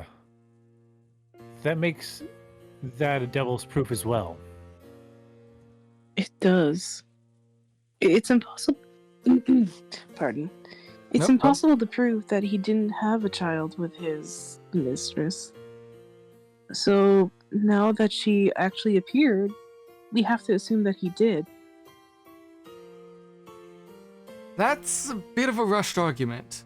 It's more realistic that someone caught wind of the trouble over the Rusha Uromiya's inheritance issue, found out about grandfather's relationship with a mistress long ago, and impersonated her, trying to work their way into the inheritance issue. Is it more realistic? However, it is more realistic. Yeah. However, we can't deny the possibility that she really is a hidden child who lived in isolation, forgotten by grandfather, and who's returned for revenge, right? Revenge? The hell did that come from? Sorry. I'm a guy, we just like to embellish things to make them more interesting. I've seen too many weird dramas. That was our battler, the original battler. Yeah, that's speaking the sort of thing, directly like, through is this it, guy. yeah, are these actually separate people, or is it like Battler puppeting his old self that he's allowed to speak through a few times, or not? Because that's kind of, like, vague on how that's working out right now. Yeah. That felt very much like our battler, the original Yeah. one from the first episode. Being Yeah, like, because we saw, like, he's going to kill all of us. Yeah. Because, like, last time that happened, we had, like, a cutaway to show Battler watching from a distance. But then we also had him, like, lying on the couch saying, "It's not my turn yet."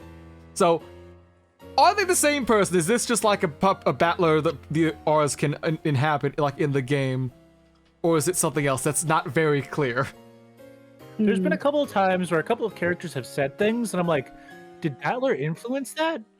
No, I don't think Battler can fully influence anyone besides himself at the moment, because it's still Beatrice's turn until the first murders are done. That's when Battler can make his actual move. Like, so I think anything we hear from Battler himself, we could probably, like, that's, like, odd, we can attribute to the other the Meta Battler. I'm just gonna call him Meta Battler now. Yeah. Okay. Yeah. But hard to everything think of this else as we a could game of- hear is probably, like, stuff we're hearing from Beatrice at the moment. Mm. Since It's this hard is to her think play. of this as a game of chess, but I can't put the name of an actual game there. Because this feels like a lot is set up for one move.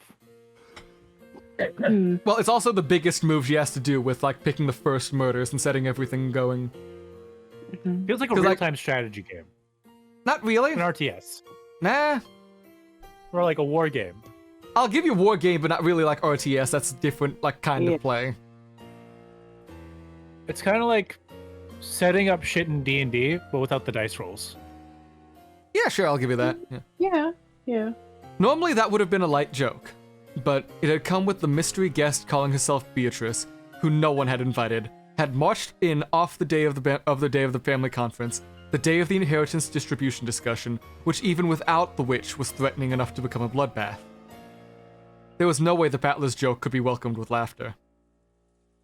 So it really was a big help when Nanjo laughed energetically to calm everyone down. I see. I see. That does sound quite interesting. I would love to read a novel with a plot like that. And then there were none. Like, literally. Yeah.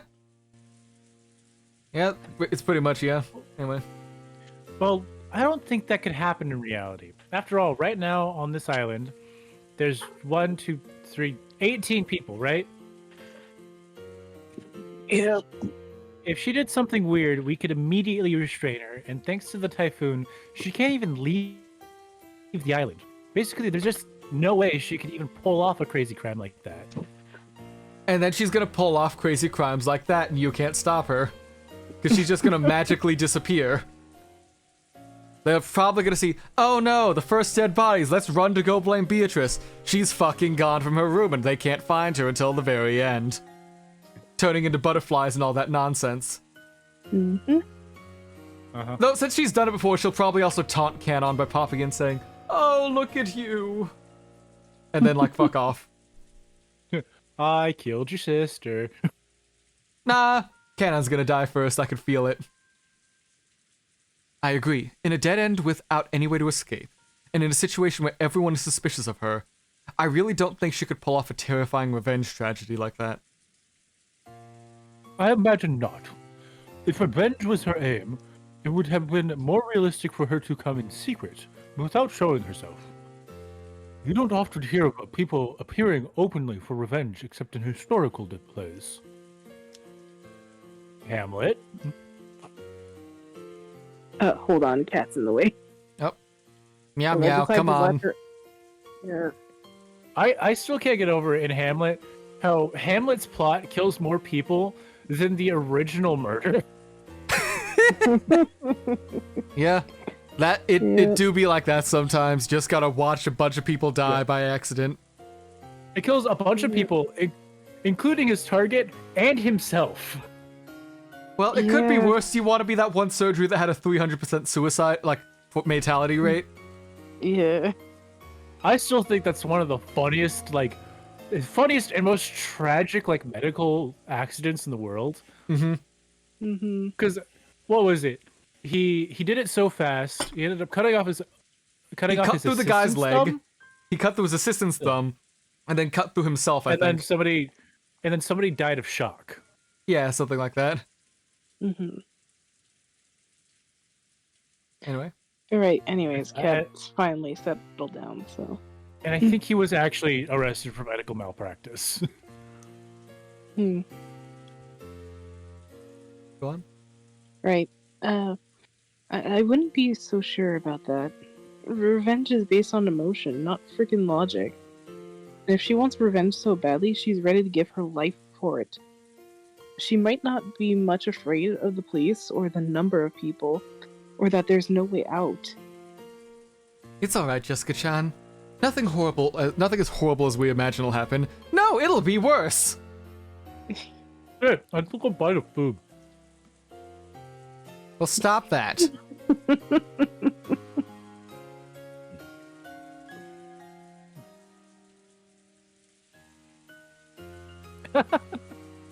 Like the royal battle between our parents over the inheritance. The royal battle? Your battle royale. Whatever. Royal battle and battle royale. Like, it's a movie. I mean, it's still like an epic battle. An epic rap battle of history? Fight Man Ushiromiya versus... Fuck. We need another one that... What, L? Nah. Hold on, let me pull up the chart. Okay, which of these people is it? Let's... I need to... Okay. Versus the Scooby Gang. Okay, I've got the chart up on screen. We need someone beyond Fight Man Ushiromiya who also has to be on the canon too with the mechanics of the Death Note. So Fight Man Ushiromiya versus Adachi Persona. Let's see, Miss Marple, Holmes. There's like 3 Sherlock Holmes right here. Ah, yes. The fake Grand Order one. I see no from Moriarty the Patriot.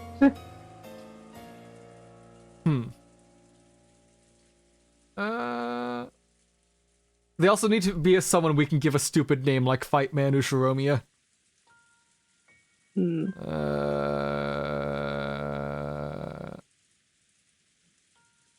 Detective Richard Pikachu?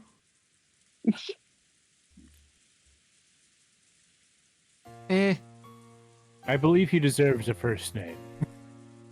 And I think that naming pets like people names is still really funny. Yes. Mm-hmm.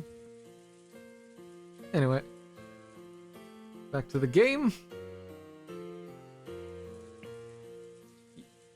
Your line, Nobu. I already said it. Really? Yeah, he's not gonna read it again because he's being a shit. So. Oh, anyways. You're right. Dad and Uncle Rudolph are pretty tough. And Auntie Ava's even trained in the martial arts. We'll be okay. Yeah. So they're gonna die first. They're gonna die first and not even put up a fight, probably. Probably just gonna pop in and say, oh shit, she's a witch. Well, I believe in you, you win. And then they fucking die. Yeah. Jessica didn't say it, but she had vaguely noticed that her own father opposed all of the other siblings regarding the inheritance.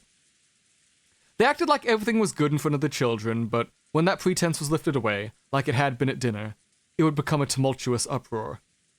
It was only natural that Jessica, realizing that, would be frightened that her father and mother had gotten into some kind of trouble, and were about to be sacrificed for something terrifying. Seriously, George Aniki's right. Nothing's gonna happen. Even if she pretends that she's a witch, what can a single human woman who can't even use magic do? Man, he is spiteful today. That really was just like a battler be like, she's just a fucking human. He shoved that hand up his puppet self like it's fucking Kermit's head. Like fucking going. Damn. Elbow deep. Now Maria.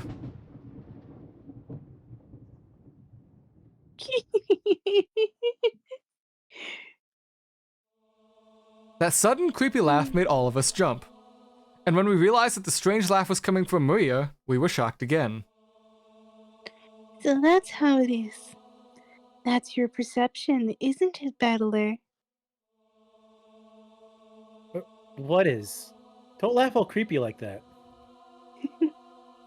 You accept Beatrice's existence for now. At least you accept her as the 19th person and a guest. But that's all, right? You don't accept that the 19th person, Beatrice, is a witch, right? Oh, so Maria's in on the game. No, I don't think she's fully in on the game. She is one of the survivors, so if there was anyone who would, it probably would be her, but based on how it went, I think that's just like that's either Beatrice talking through Maria or something else. Because they're holding us all for that. Yeah, go ahead. No, go on. I lost the train of thought. You surprised us all for that? Of course I don't. There's obviously no such thing as witches. It's impossible for it to be anything other than a human woman pretending to be one.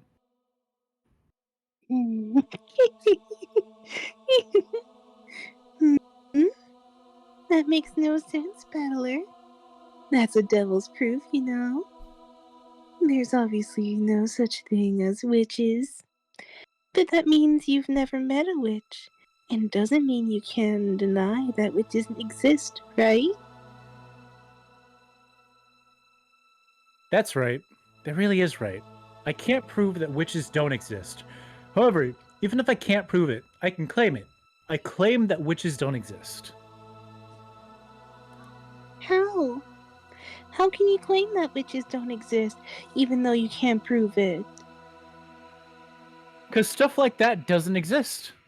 So it's just QED. Witches don't exist, therefore they don't exist. And that's QED. Proof concluded without any evidence or basis. Okay. A classic example of how ignorance shelves its problems. Okay. Just gonna have to stop fucking talking. If you don't open your mouth, your gift of prophecy won't activate. Anyways. They're loading those dodgeballs into like a baseball machine that's built for them. I swear to God. Yeah. Like every once in a while, you just hear. Fucking gonna have to in the edit for like the every time. Like I'm making prompts. Just sound like I'm getting hit with a volleyball. Poink. That distinctive poink sound. Yeah. If you can dodge a wrench, you can dodge a ball. And Case cannot dodge a fucking wrench. No, but if you throw a wrench at me, I'm beating your ass till you look like a wrench. Case, if I throw a wrench at you, you're dead. If I overhand a wrench at you, you will die. May I continue? Go for it. A reckless suspension of thought.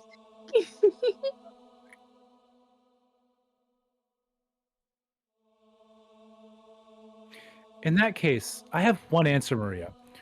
The witch side has to show some proof themselves. This is also part of the devil's proof. If you bring me one, it'll be over quickly.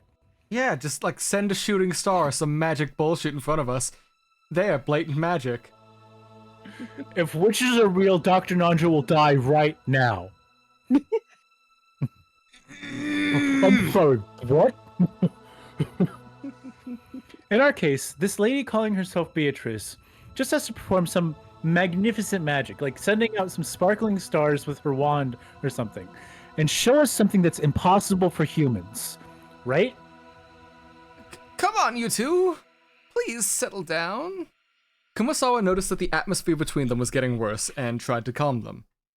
It seemed as though Battler quickly What? I'm going to say something that my parents have said to me in the past when I've argued with my sister. Battler, she is half your goddamn age. Stop arguing with children. You're not going to get anywhere. It's like arguing with an idiot. It seemed as though Battler quickly realized that he was acting immaturely. But Maria's expression didn't loosen. She kept staring at Battler as she laughed creepily. You quitted too, Maria. Let's get back in a good mood, alright?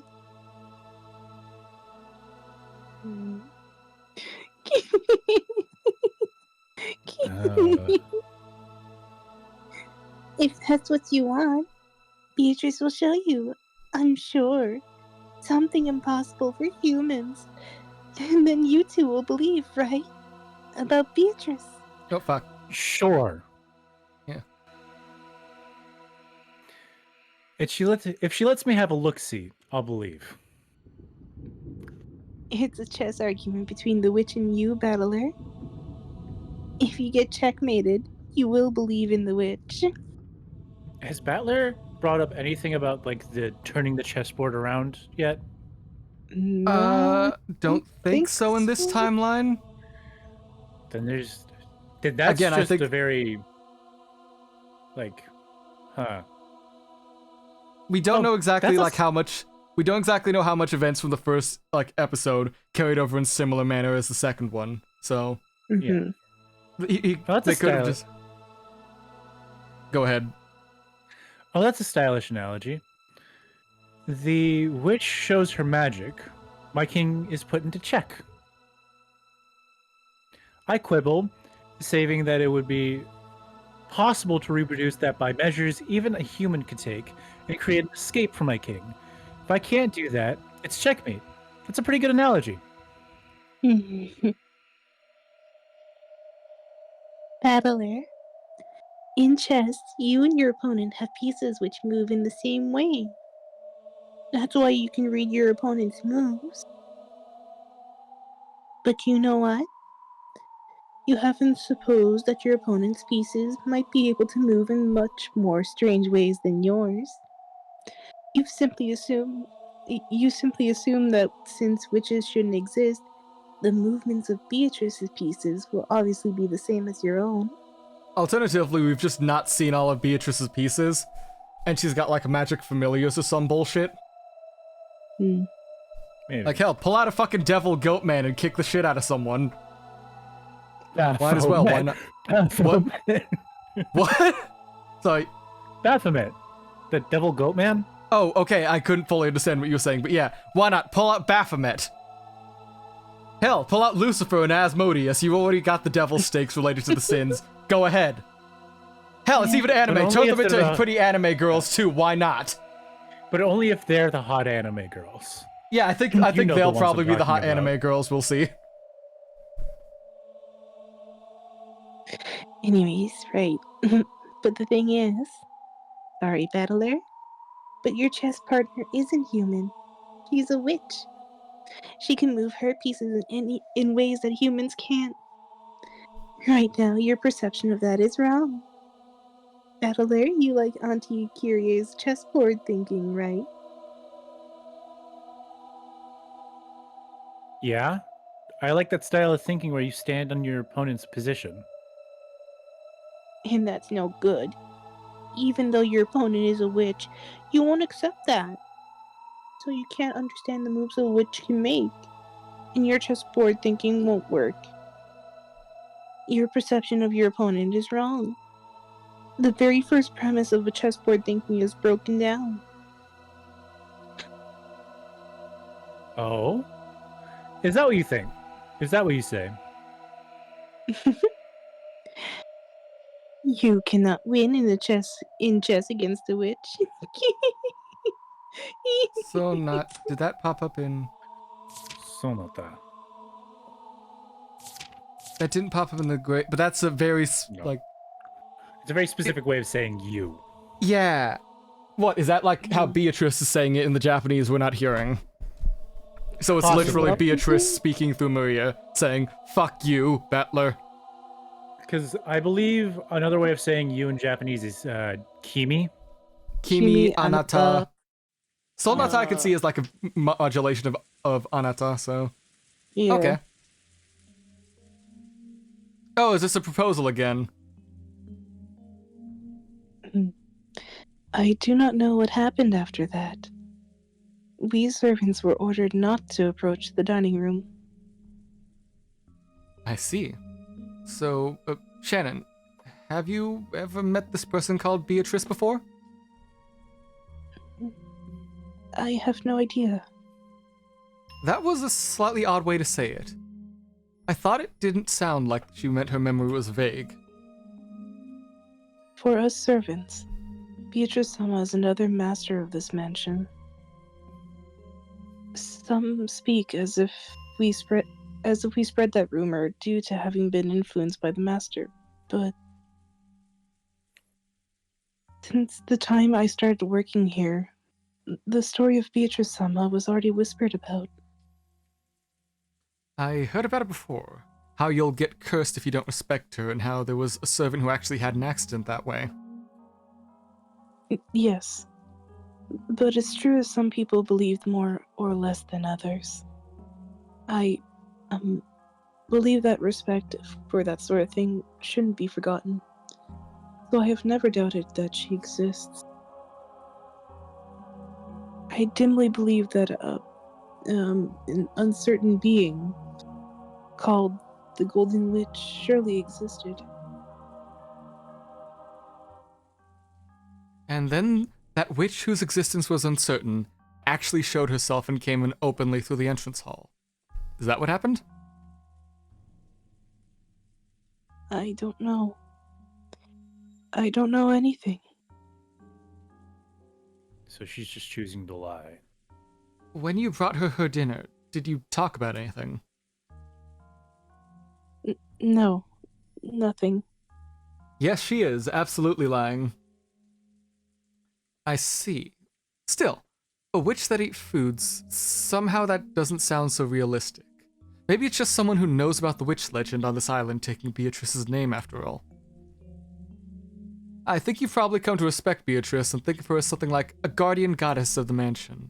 So when a person appeared actually calling themselves that, maybe you were a little disturbed. Yes. I think that definitely could be it. George was slightly at a loss about what to do about Shannon's downcast appearance.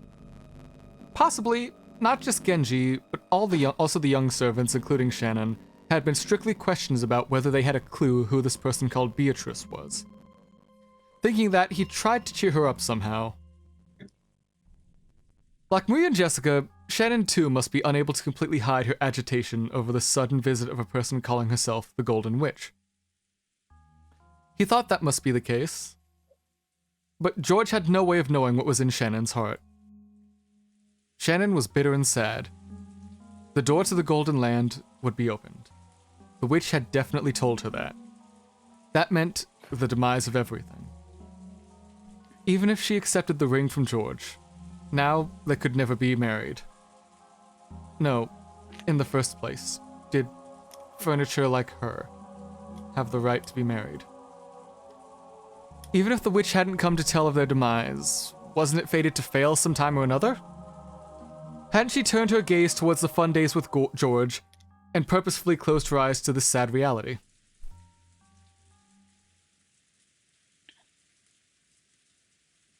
What's wrong? You've been really seeming down for a while now. George-san, what does it mean to be engaged? It means making a promise to marry. But the way I think of it, it means the same thing as marriage. Honestly, I want to take you as my wife right now and take you back home. But right now I'm in the middle of training, and I'm still a long way from gaining the ability I need to create my own castle. That's why I want to become an independent man first, and only then proudly take you home with me.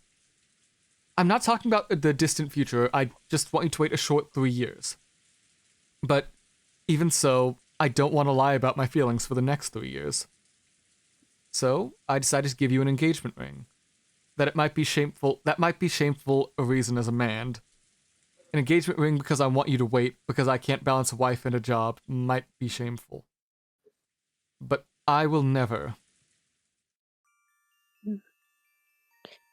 Thank you very much. I now understand that to you, an engagement ring isn't just another present you would give to a lover. Of course not. An engagement ring isn't a simple accessory. It's an oath between lovers, a precious promise left in the form of a ring. In that case, if we got married quickly, it would become unnecessary, right? Quickly? What, their chapel on this island is something you want to rush to suddenly get married out of nowhere in the middle of the night? I swear to God, if there is a chapel on this island, I'm gonna, scream and leave. You decide which voice I'm doing for this. Then it wouldn't be an engagement ring I'd give you. I'd give it to you as a wedding ring. Either way, it won't change the fact that I want to give you a ring. So it's like a sales contract, saying, this woman is mine, nobody touch her? No, that's not what I... George knew about his shameful character. When he had fallen for Shannon and sworn to become an excellent man, he had sworn to part ways with that shameful part of himself. So he chose to answer a little roughly on purpose, believing that Shannon would find it reassuring.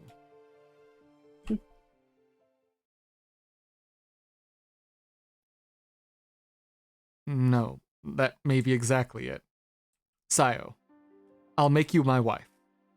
I won't give you to anyone else. I'll make you all mine. So no one better lay a hand on you. That's what this ring is, without a doubt. Thank you very much, George-san. I'm truly happy. Then, George-san, if it was decided by fate that this engagement ring, that this promise would not be fulfilled, would you still give it to me? Shannon was about to ask that, but she swallowed her words, because George had already spoken the answer. George had said it. He had said that to him, an engagement ring was infinitely similar to a wedding ring.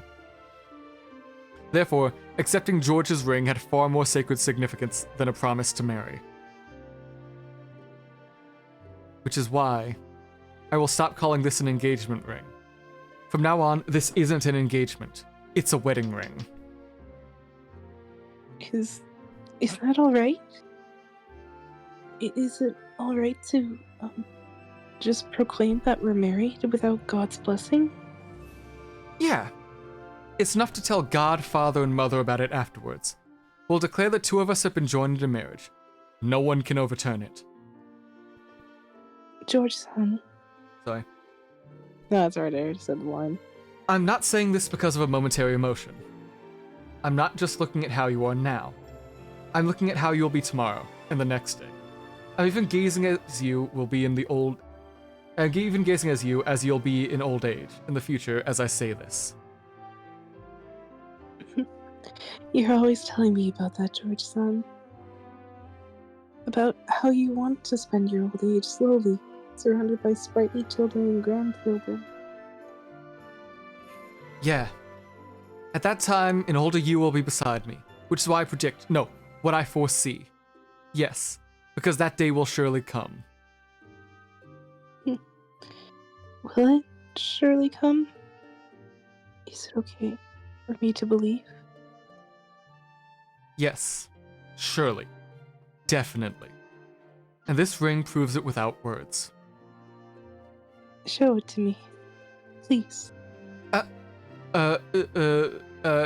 Here it is. George, thinking he was being told to show her the ring, hurriedly took it out of the ring box. Even though he had practiced so much, he hadn't been able to look cool. But Shannon wasn't looking at that. With a straight and... Straight and direct gaze, with faint smiles and a smile. Tears and a smile. She was staring right at George's eyes. No. Into something she could see beyond his eyes. Show me that future. Please. Yes. I'll show it to you. For sure. I promise. And not just until old age, after we die too. Even if we become spirits, we'll always be together. Shannon wiped her tears and took the ring box.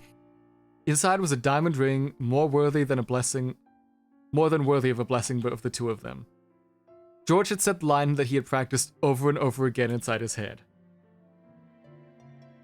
I want you to put that ring on whatever finger you'd like, and have that be your answer. So by tomorrow morning.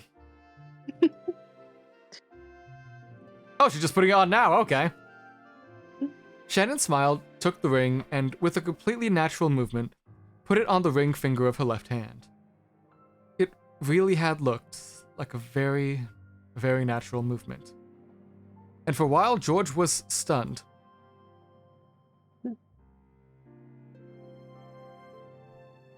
This is my answer, George-san. Shannon. No, Sayo. Even if we become spirits, we'll always be together, George-san. There was no blessing from God, no pastor to witness, nothing. But the two of them to be married had proclaimed it. Two souls were joined here today.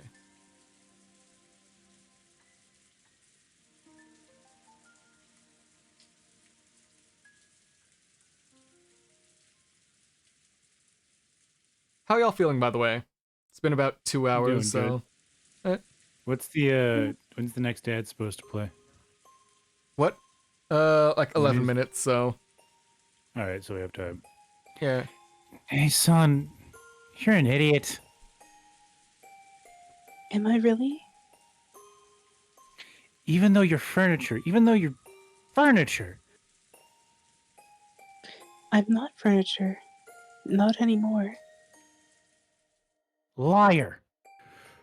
Why are you fooling yourself? You know you can never become human. You know you can't become human unless you go to the Golden Land. So why did you throw away the promise that enabled you to go to the Golden Land? Oh yeah. By accepting the ring, that promise with Beatrice-sama comes to nothing, doesn't it? Sorry. Now, me, you, George-sama, the Master, each and every one of us has the same conditions.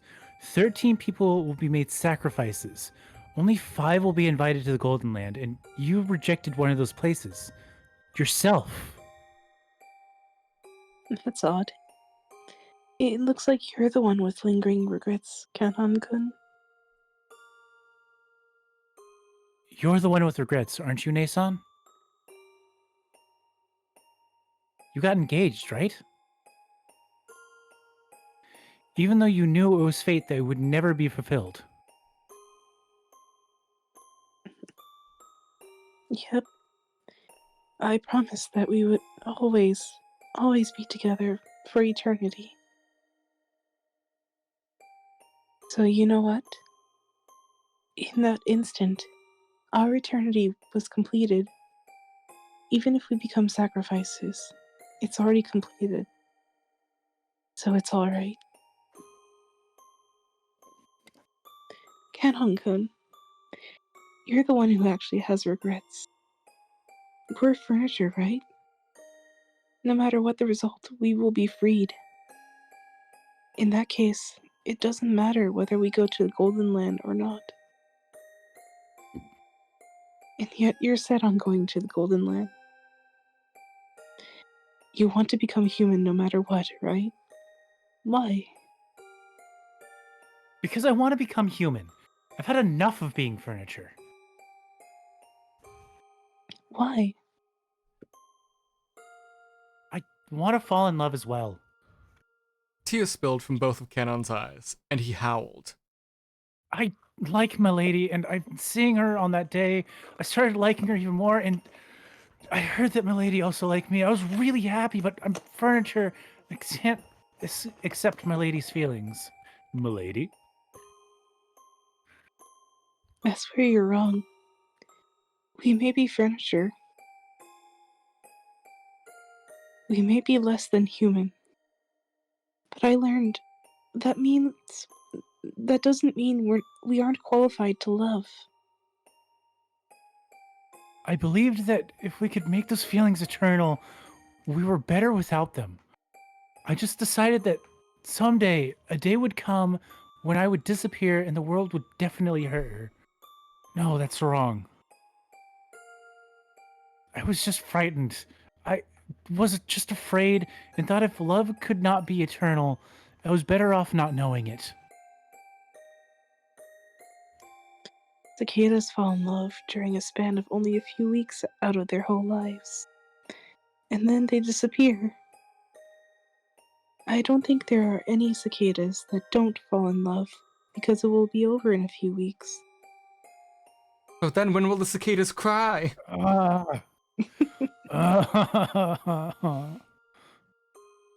It seemed that Kanon was still speaking of his regrets, but by now it was all jumbled up in his crying voice.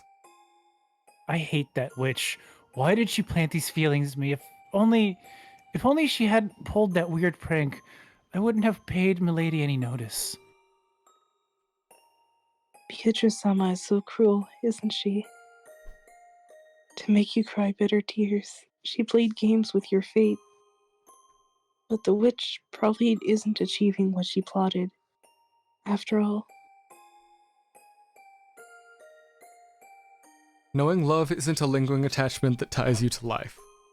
It is the place we should reach on our own journey through life.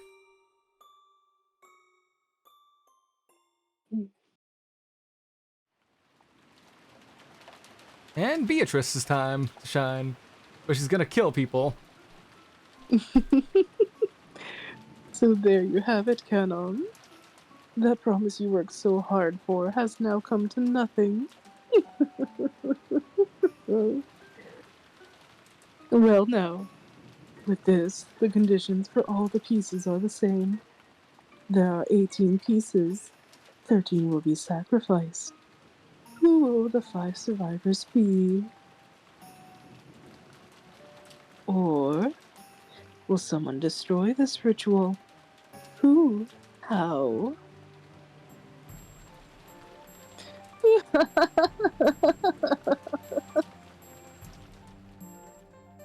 This isn't a chess problem. It's a game on equal footing. I won't be closing in one-sidedly. You can frantically run from my advances and make it a tie, a result of no contest. Well, the best you can do is have that repeat over and over. And it probably won't be that difficult for you. However, these no contest results will continue forever, soon wearing down your mind and eventually killing it. At that time, you will accept your defeat and surrender to me. Oh, fuck. The reason I said it was a fair game, that is because the rules for my loss have also been established. There's nothing so boring as a game you can't lose, you see? The way to defeat me, that is, the epitaph offered to my portrait. That is both the way to open to the... That is both the way to open the door to the Golden Land, and the key to destroying my ritual. Oh, sorry, a sec. Get tired? It just kind of suddenly came on. Alright. Well, I think we're almost done with this, so we might make it before the ad run hits. Yeah, who knows? I complete the ritual according to the epitaph. You solve the epitaph's riddle, destroy the ritual, and overthrow me. Solve the riddle hidden in... solve the... Hold on. No problem. Take a breath. Yeah, it's just my tongue being stiff when I should have loosened it a bit more. Solve the riddle hidden in the epitaph and expose the location of the vast gold I gave to Kinzo.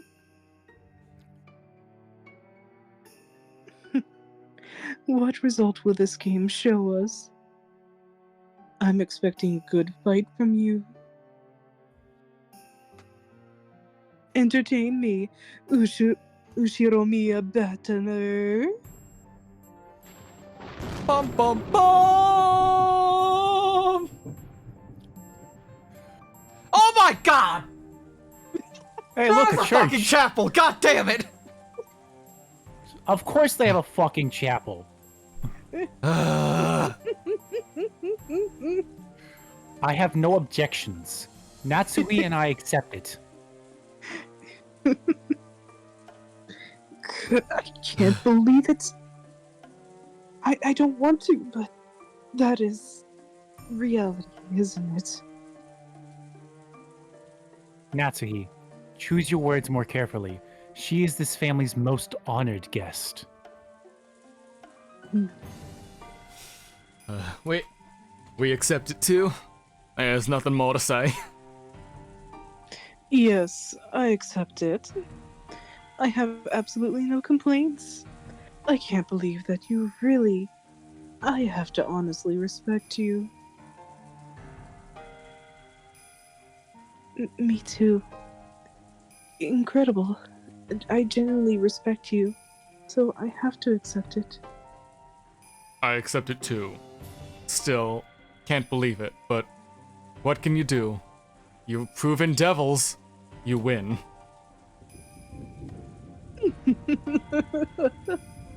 The devil's proof was a convenient excuse that you like to... Pardon, I should have paced that better. The devil's proof was a convenient excuse that you like to use... you liked using to show that something was impossible to prove. But now it's become your mortal enemy, has it not? Don't torture me, Great Witch. I've already accepted you. I resign. Ooh. Yeah, I might be a little more tired than I thought. Yeah, okay, we can finish this scene then. I guess. Yeah. Kyrie, do you have any objections? I must have everyone in agreement. If you alone will not accept my existence... Hey, Rescue Squad, Culp, how's life going? We're probably about to see a murder happen. So, hope you're enjoying that. As the witch laughed boldly, the siblings started to panic. They were afraid of displeasing the witch. Kyrie lightly closed her eyes and, after keeping silent for a while, opened her mouth. My apologies. I resign. Only Kyrie had faced the witch with stern eyes until the end. However, she had only been able to resist acknowledging the truth for a short time. The reality, the being, that was before her eyes couldn't be denied. Devils had already been proven. I also accept it.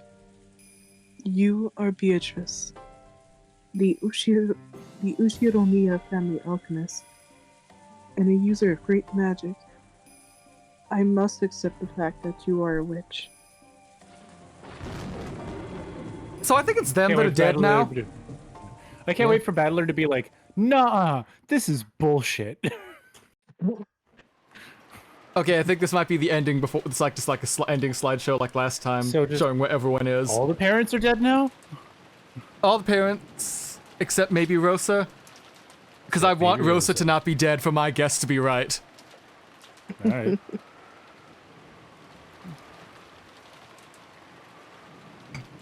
Alright. And good timing too, because we got like 3 minutes before the next ad break's gonna force itself on, so hurry up, cutscene. Show us everyone's positions in the house. This is beer.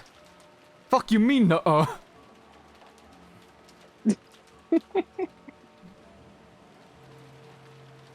Okay. We're seeing the portrait. Dun, Well, it's dun, nice that dun. Nightbot's telling us to take a drink. Oh right, that was a thing I had programmed a while ago. I don't think I've seen that once the entire time we've streamed. No, because Nightbot wasn't here the entire time. I had that programmed years ago. Take a drink. 1, 2, 3, 4, 5, 6. Is Rosa there? 7. God damn it. Yep. Okay. That's one of them actually has to survive then. Because only 6 people die on the first night. Okay. I can still be right. I can still be right that Rosa lives. Guest house? Okay. Come on, can you hurry up? We got 2 minutes before the ads and I don't want to have to rush this. There's everyone. Now, oh, there's Kinzo too, right? You forgot Oh, about we're gonna show Kinzo. Beatrice in her room then, and then the portrait.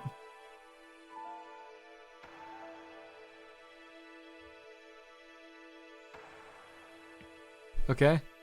Come on.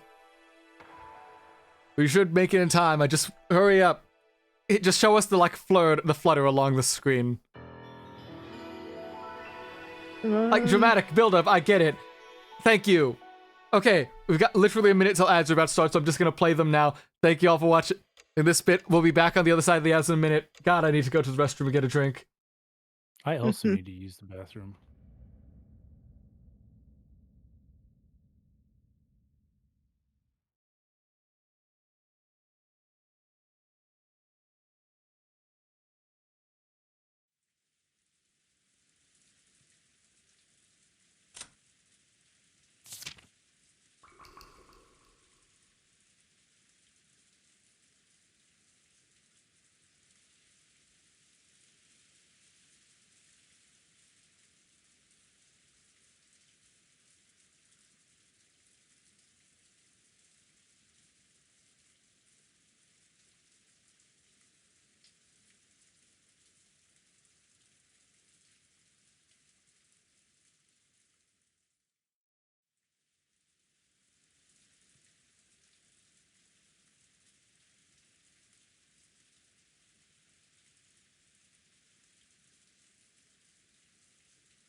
All right.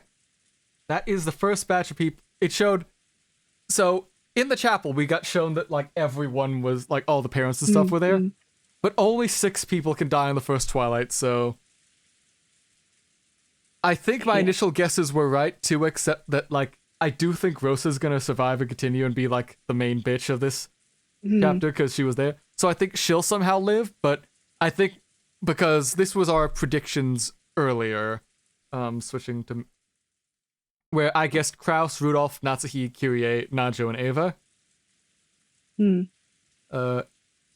Looks like Najo's gonna stay alive because he was far away from the others in the chapel then. Yuvos, Kraus, Natsuhi, Rudolph, Goda, Nanjo, and Genji. So that's 3 if our current predictions are right. Unless somehow someone else died in that chapel. Well, don't worry. Nobu was the one who was the wrongest of all. No. So we can hold that. So Mr. I'm never wrong, or Mr. I'm always right, is absolutely fucking wrong. He got, at best, 3. But, like, I'm going to still say he's the wrongest out of all because he's 3rd on this list. But, yeah. Is that him? We're hearing him in the distance. Speak to us, dead man. Are you alive? My sister is actively watching the One Piece live action right now. Well, you should. It's good. Join her after this because we're about to end. Yeah, I'm not gonna join halfway through an episode. Yes, you can. No, that's not how I do things. So you're a coward. No, I like starting from the beginning, like a normal person. But you're also refusing to start in general. So therefore, like, seeing if half of an episode is something that might appeal to you, then going back to see what was the lead-up could also be a better way to, like, see if it's actually something that gauges your interest, not just passing it off just because you don't want to. I don't wanna, so I'm not gonna. Coward. It's not a coward thing, it's just I don't wanna. Coward. Anyways, but Velvet's saying she's feeling a bit tired, so we're going to end it here. Okay. Thanks, everyone, for stopping by. It looks like next stream we're going to actually get the actual bodies. Actual dead people. Hooray. Finally. And again, you guys are all good for like next Friday and Saturday, roughly? Yeah. Let me double check. We can check like specifically, just like keeping that in mind. But if we are doing this again, it will be happening next Friday, the 27th, and Saturday the 28th if we're doing this again. Yeah. So join us then. We actually get to solve mysteries. Yeah, no, I think I'll be able to attend next weekend since I kind of memorized at least the remainder of the hockey games for this month. Oh, that's good. Yeah, and the only there's 2 left, and they're on the 24th and 30th. Meaning I'll have days off on the Friday and Saturday, or next Friday and Saturday. Yeah. But while I'm thinking about it, did Sonata pop up on? No, it did not. Damn. Anyway. Yeah, so that will be our plan for next week. Any other actual stuff I'll probably think of if I can try to set up a schedule for them, or if I'm just going to be too busy. Because I know I can't do a Thursday stream because I'm going to see the FNAF movie early with my sister. Yeah. Got them midnight releases. Yeah, so that's my plan for the week at least. But, alright, thanks all for stopping by. Let me put on some music. Cut to the... I think the stream ending thing will let me still hear you all. Let you still hear us all during chat. Hold on. Hope so. Yeah, it looks like that's still the virtual thing. So you should still be seeing us. Yeah, hopefully. And then let us raid someone who is live. Who's live? Swibby's live. I haven't raided her in a while. Our little egg VTuber person. So yeah, let's stop by her. And do y'all have a raid message we can toss? Because I have nothing. Apollo strikes again. Prophecy strikes back. Dodgeball cannon? What? Dodgeball cannon? Dodgeball cannon stream actually is pretty good. Yeah. Dodgeball cannon raid, dodgeball. Yeah. Thank y'all so much for stopping by. It's been great having you. I hope y'all will be able to stop by again. And if I am actually like productive and able to finish it, you should have actually some videos popping up on my YouTube channel soon that are very out of date and late that I was supposed to finish earlier, but my productivity is like a fucking what? Not only earlier, you should have finished it 2 days ago. Not just 2 days ago. I had that script like 90% done, like the Wednesday after we finished episode 1. Yeah. Thanks y'all for stopping by. That should be up like tomorrow or Monday if I'm in any way good about it. But I'll be sure to post about it on like my Twitter and Blue Sky and stuff, so take care. Hope to see you all next time. Same channel. Bye. Bye. Later.